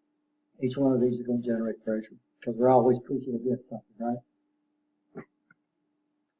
Pressure required to move a load must be higher than the pressure required to support the load due to the amount of friction that you have to overcome. Back pressure in the return lines. People don't understand that especially on fluid power, liquid. Because when we get through with that liquid, we've got to send it all the way back to the tank. Well, as soon as you send it through that piping is going to create what we call a back pressure. Because they're going to create pressure strictly because of the opposition of the pipe, right?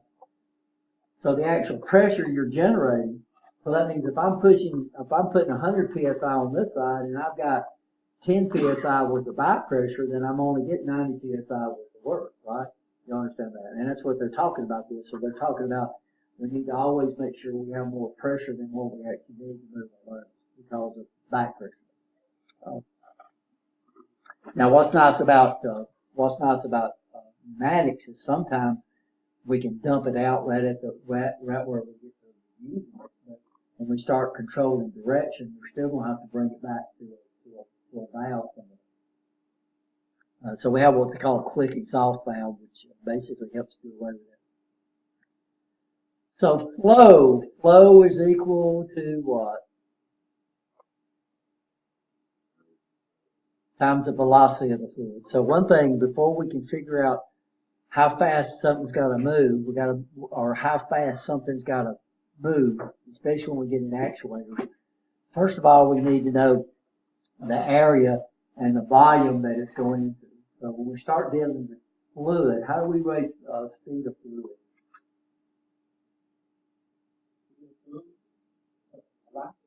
Yeah, the velocity of fluid. How do we give velocity of fluid?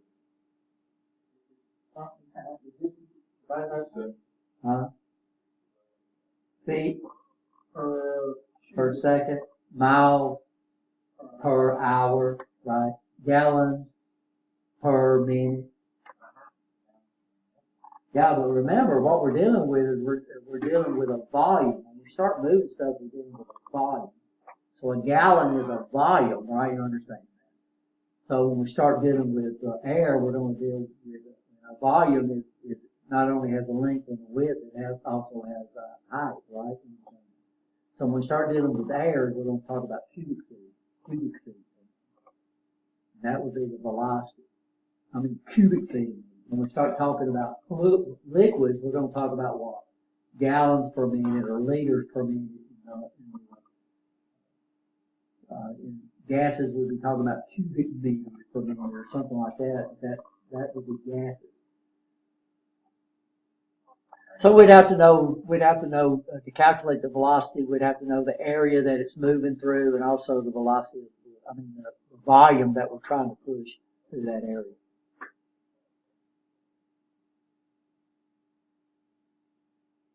But we'll have to modify it a little bit to calculate what we call the speed of the actuator,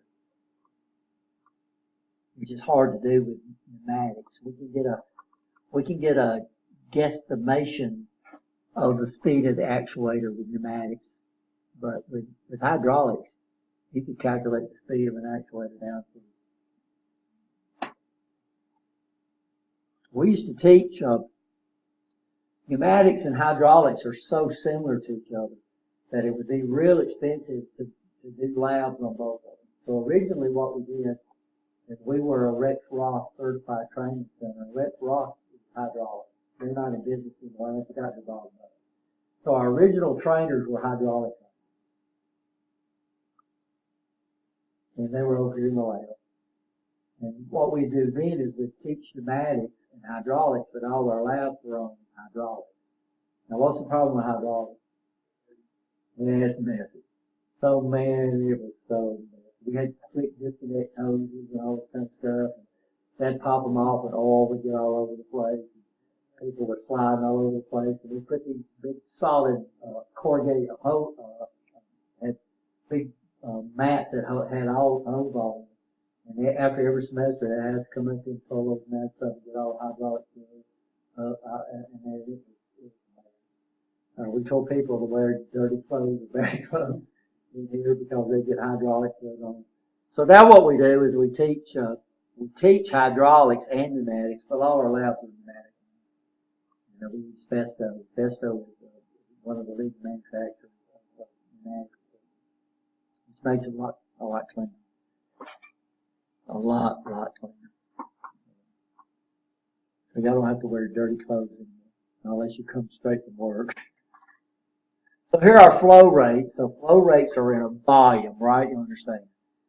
So you got cubic inches per minute or cubic inches per second, cubic feet per minute, or minutes, liters, if we're dealing with SI units, meters, centimeters, right? You understand will be the flow rate. Of course, area is going to be inches square, square feet. I don't know what that next one is. Square meters, square centimeters, right? What's D? Uppercase D. I don't know. You got me. Huh? Died? Oh. Are we okay here? Force is the capacity to do work or cause physical change, energy, strength, and active power. Anything that changes or tends to change. So we can generate a force and not cause something to move, right? But it has a tendency to make a move. So we might have an 18-wheeler parked out here, and I can go back there and I can generate a force on the back of that. So it's going to tend to make it move, but I can't generate enough force to cause it to move, right? So to generate a force, we don't necessarily have to have something that actually moves. It tends to make it move, right? Anything that changes or so example, gravity is a force. Are we okay? Area, we've already talked about this. The surface included within a set of lines, the amount of surface within a specific boundary, measured in square units. Of course, we're using what we call and this, by the way, the radius, if that was in an SI unit, it's still the same. It's still the same thing. So it's pi r squared, or it could be pi times the diameter squared divided by 4, or it could be pi divided, or it could be the diameter squared of 0.785. And I showed you how we got that 0.785, right? To me, 0.785 is just great. Once you learn that, I can't tell you how long I've had that. I don't even have to review it anymore. It's just that I've dealt with it. We deal with that a lot.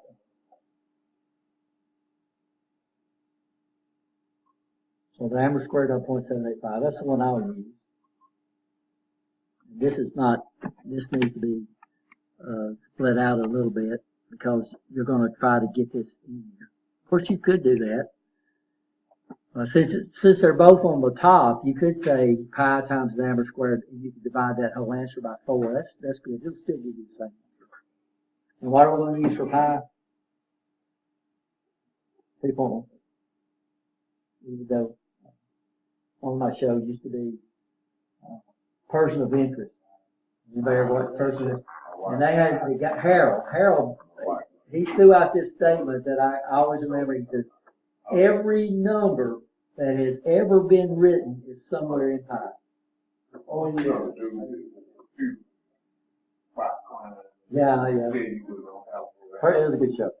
Yeah, but Harold said every number that has ever been written is somewhere in pi. It's consecutive numbers. So your Social Security number's in there somewhere. So last time I checked, they calculated pi up to, I think, a billion digits, and it still hadn't started repeating. They've got websites that's got pi up to a million digits. You just go on forever.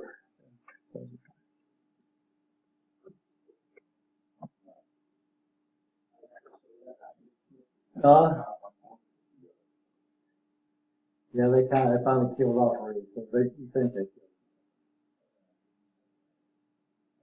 That's a good show, guys. Pressure, the condition of being pushed, the application of force to something by something else in direct contact with. Two types. We have what we call gauge pressure. So we're going to have to measure this pressure. So we have these gauges that we'll look at that allows us to measure pressure.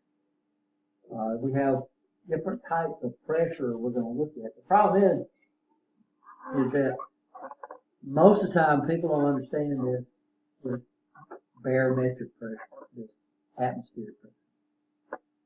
So what happens is that your pressure is always, so if I have 100 psi being pushed out, it's always 100 psi plus 14.7 or whatever we're at. But even here we're real close. I mean, we could take right now, what did it say, 29 point something, we could convert that and it's still going to be 14 point something psi. So our pressure don't vary much from that 14.7 psi.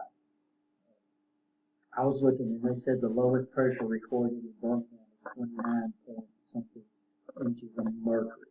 If you took 29.4 inches of mercury, it's going to probably come up to 14.2 psi. So when we talk about low and high pressure, we're still in the range of 14.7 psi. So we have these we have gauge, what they call gauge pressure. What gauge pressure does is it subtracts out 14.7 psi. So on a gauge, that measures what we call gauge pressure, it's going to show zero. Then we have what we call absolute pressure gauges. If you got absolute pressure gauge, it's not going to be at 0. It's going to be at about 14.7 psi. So those are the two gauges. Predominantly, you're going to run into what we call gauge pressure. PSIG is what they call it. PSIG gauge.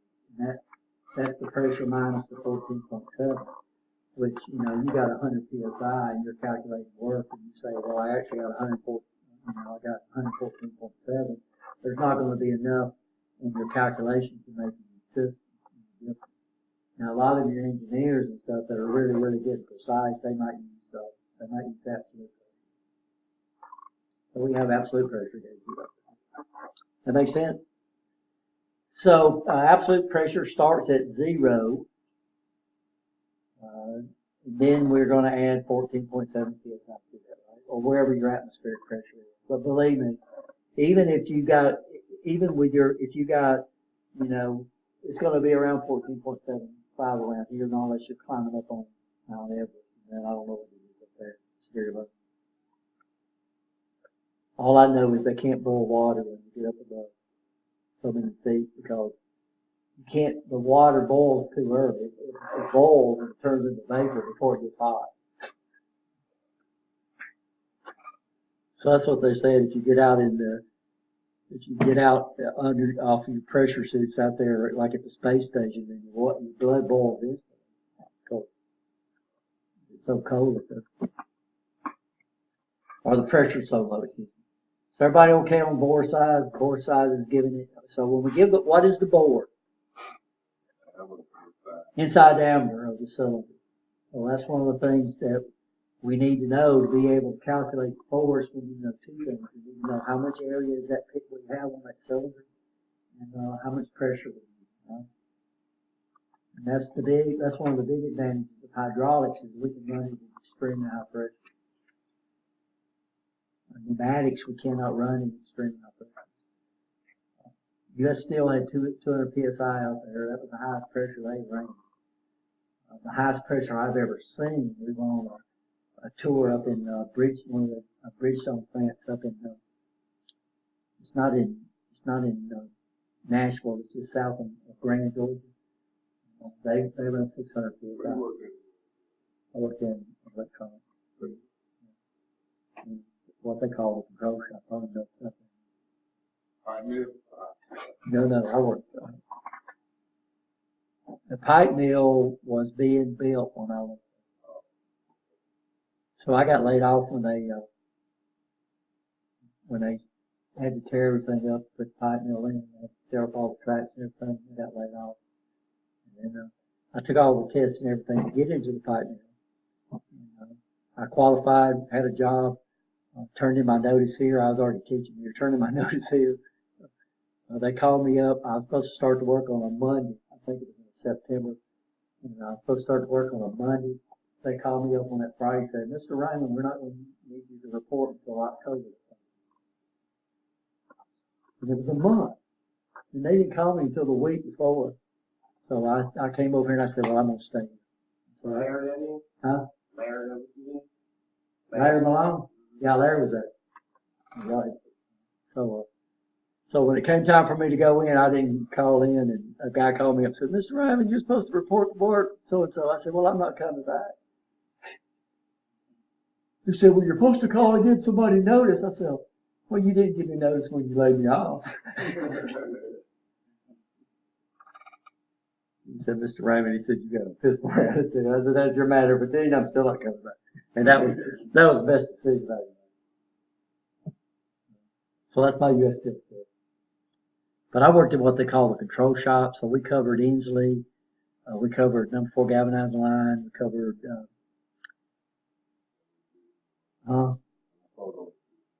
we covered number 8 blast furnace, but I didn't work on it. We covered Inslee.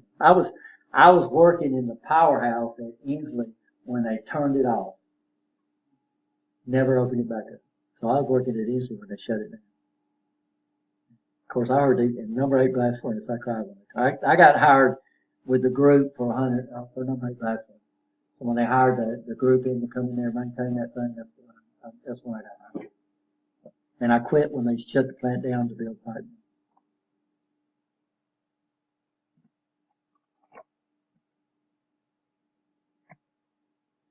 Now, we got another term we need to, when we start talking about a cylinder, we're going to know two things. First of all, we need to know the bore, because what do I need to know the bore for? What do I need to know for? So I can calculate the bore, right, with whatever pressure I need.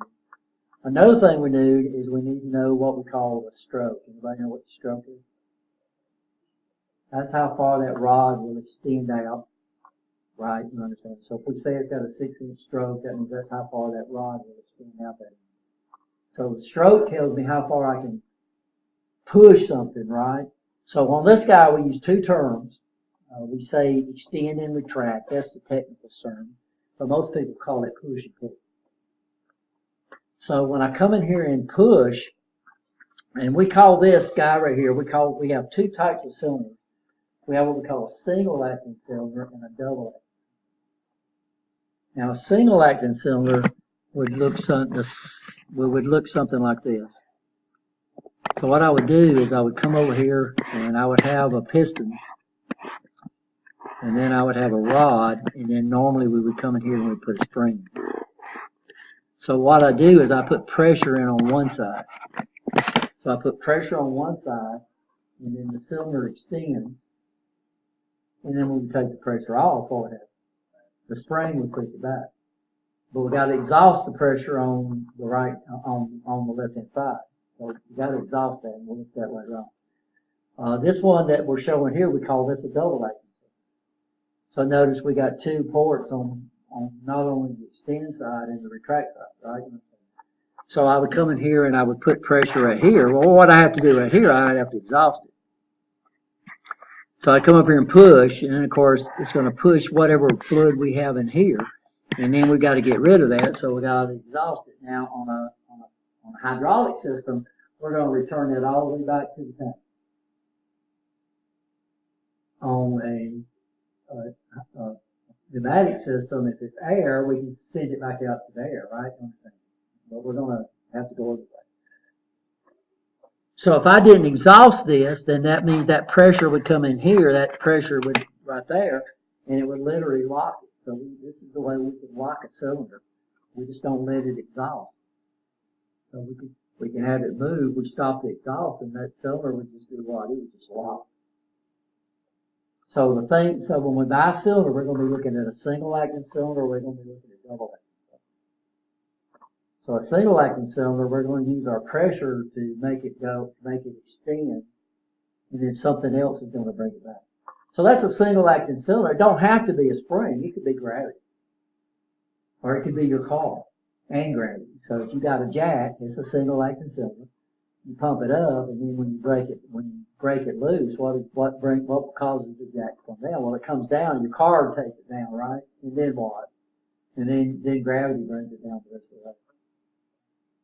So a single acting cylinder, we're going to use force, we're going to use pressure to cause it to extend, and then something else is going to cause it to retract. When we extend it, we call that push. When we retract it, we call it what? Pull. That makes sense? Everybody okay? So we need to know two things about our cylinder. Of course, we need to know the pressure. The higher the pressure, the more sturdier it's going to have to be made. So with pneumatics, if the pressure's low enough, we can use plastic. But aluminum, we use a ton of aluminum to handle just about all pressure. When we get into hydraulics, high pressure hydraulics, and we're going to start moving to steel, right? So you can tell a hydraulic system is going to be more expensive to put into the pneumatic system, but we're going to be able to put a lot more pressure. The higher the pressure, the smaller the actuator. Right? Like I said, that airplane, the actuators might have had maybe an inch and a half worth of area up there. But 3,000 psi of pressure, that was over 3,000 pounds of force we could move. So the pilots is up there doing what? You got these guys flying these jets trying to whip that dang airplane around doing, 700 miles an hour. They got to use hydraulics. But they do what? I think the F-6, they fly it with a little joystick on the side. So our planes had two hydraulic pumps. They had 3,000 PSI. One of them was the backup, in case one of them failed. Because it would be hard to fly that thing by cable, even though they still had cable going back there. And that did happen every once in a while. So bore size, two different areas are, this is the problem we have when we start doing this. So what happens is when I come up here, and I know it's past the time for break, guys.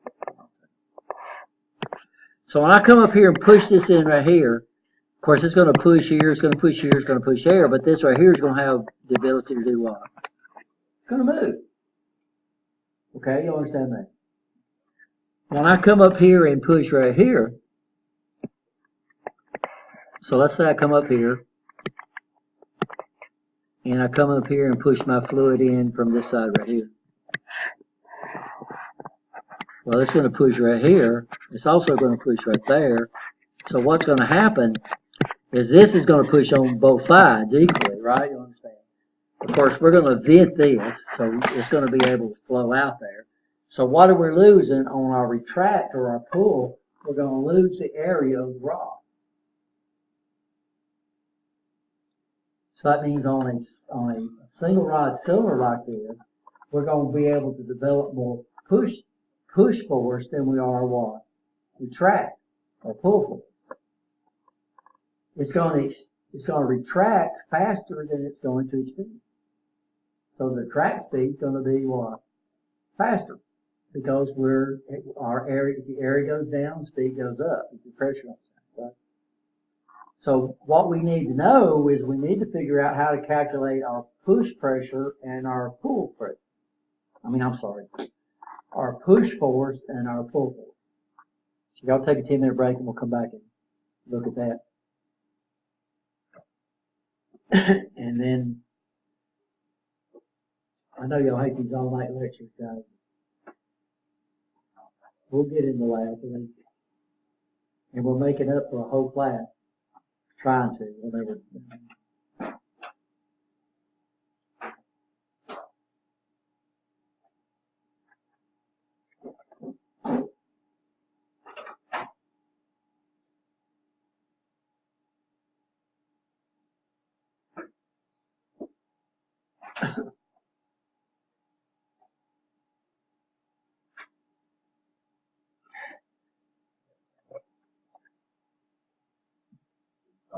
Two and a half inch bore with a 1 inch rod.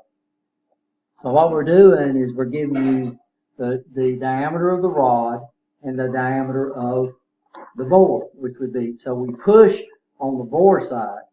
On the rod side, what are you going to do? Somebody tell me. So how much area is available to retract this thing? Not minus the inch, minus the area. So what we're doing is we're dealing with diameters, and it's not diameters, it's area, right? You understand? It's that squared times 0.785. Of course, that one, you can do that in your head. That's, so, the rod size is 0.785 squared. Because 1 squared is what?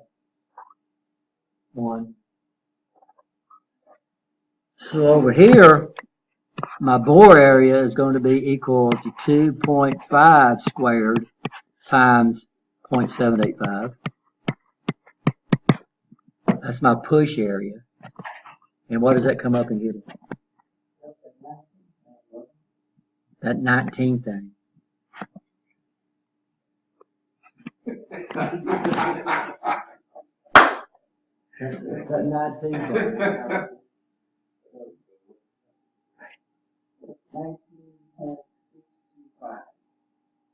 I can't square 2.5 and come up and get 19 out of 2.5 squared. Oh, that's not 25? No, that's 2.5. It's this guy right here. This is what we're, what's that? I didn't hear you, what? Times 0.785.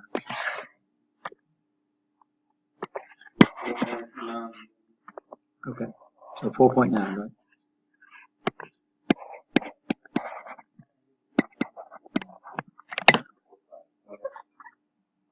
Times 0.785. Are we okay? Is that right? 4.9, everybody in agreement there? So that's how much area I would be pushing against. How much area am I going to pull against or retract? Well, this is going to be 4.9 minus the area that we lose from the rod. But we lose that area on the pull, right? You understand that? Which would be, yeah, because it's one inch. Yeah, it would have been. Well, no, it'd been 5 squared. Yeah, and that's what people get. They think about the diameter, and that's a common mistake. I mean, that's a common mistake. People want to use the inches and not use the area, right? You understand? And there's a lot of difference between inches and area. What's that? Okay, you got 4.9. Okay, so you only have to do 0. No, what we're doing is we're doing this. We're doing 2.5 squared times 0.785 minus 1 squared times 0.785. Oh, okay. So what we're doing is we're taking the bore area and we're subtracting the area of the rod. Because we lose that. Because that rod is pushing, it's not pushing this way, that pressure is pushing against it. And it's the same on both sides. So it's what we call equilibrium. So you got pressure around that rod, but that's not what causes it to retract. What causes it to retract is not what's pushing against the rod, it's what's pushing against that piston. Okay, you understand? So when I retract, I lose the area of the rod. So if I lose the area of the rod, it means we're going to generate less force, but it's going to retract faster. As long as we can generate enough force to move the load. It's going to, and that's what people don't understand. You'll see this. Over there, you'll see that anything extends faster than it retracts if we don't control the flow. Now, of course, one of the main things that we're going to do, one of the elements that we're going to do in a fluid power system is control the flow. It's just like your sink. What would it be like if you went over there and you could either turn that water on or turn that water off? That's not what you do. What do? You turn it on and you control the flow. Now, why do you control the flow? Because you have different jobs that need different flow rates, right? You understand that? And that's the same thing true here. So we're going to find out later on, we have what we call flow control valves where I can control the flow. If I can control the flow, what am I going to control? Not the pressure. Not the force. It's the speed. Now we'll lose a little bit of pressure in the flow control valve, but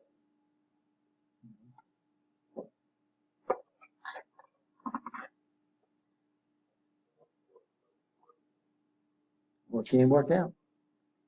That's the main thing. People just don't want, that's the biggest problem people have, power in, power out. You know, and people don't understand when I turn on a 100-watt light bulb, the power company has to give me 100 watts. You can give it to, but if you can give it to me at a higher voltage, it's going to take less current. But what you have to understand is things are designed around certain voltages. So you can't take a 100-watt bulb and plug it into 240 volts. It would try to create 4 times the power. We're not going to explain that. But if you took a 240 volt load and put it into 120 volts, it would produce 1/4 of the power. Not 1/2, 1/4. So power varies with what we call a square. So one thing that would blow up instantly, the next thing, my mother called me out one day and said, Rich, my electric stove won't even boil water anymore. And went out there and I measured the voltage instead of being 240, it was 120. 1/4 of the work. So at 1800 watt element, it was only doing 1/4 of that work. She had lost one of her teeth from the pole out there. It actually burned off. So all her 240 was 120. So what we're doing is we're losing, so the thing will retract faster, but it'll be with less force, right? So when I calculate the push and pull or the extend and retract, either one of those are correct. Probably technically extend and retract would probably be more technically correct, but push pull is used a lot. In fact, whoever did the worksheet, that's what they talk about, push and pull. So we got a worksheet I need to print off for the other day. I'll do that for the other. Nancy's got paper in the printer. So I'll try to remember to bring my, what would be the extend and retract force of a cylinder that had a 2.5 inch bore and a 1 inch rod with 750 psi pressure?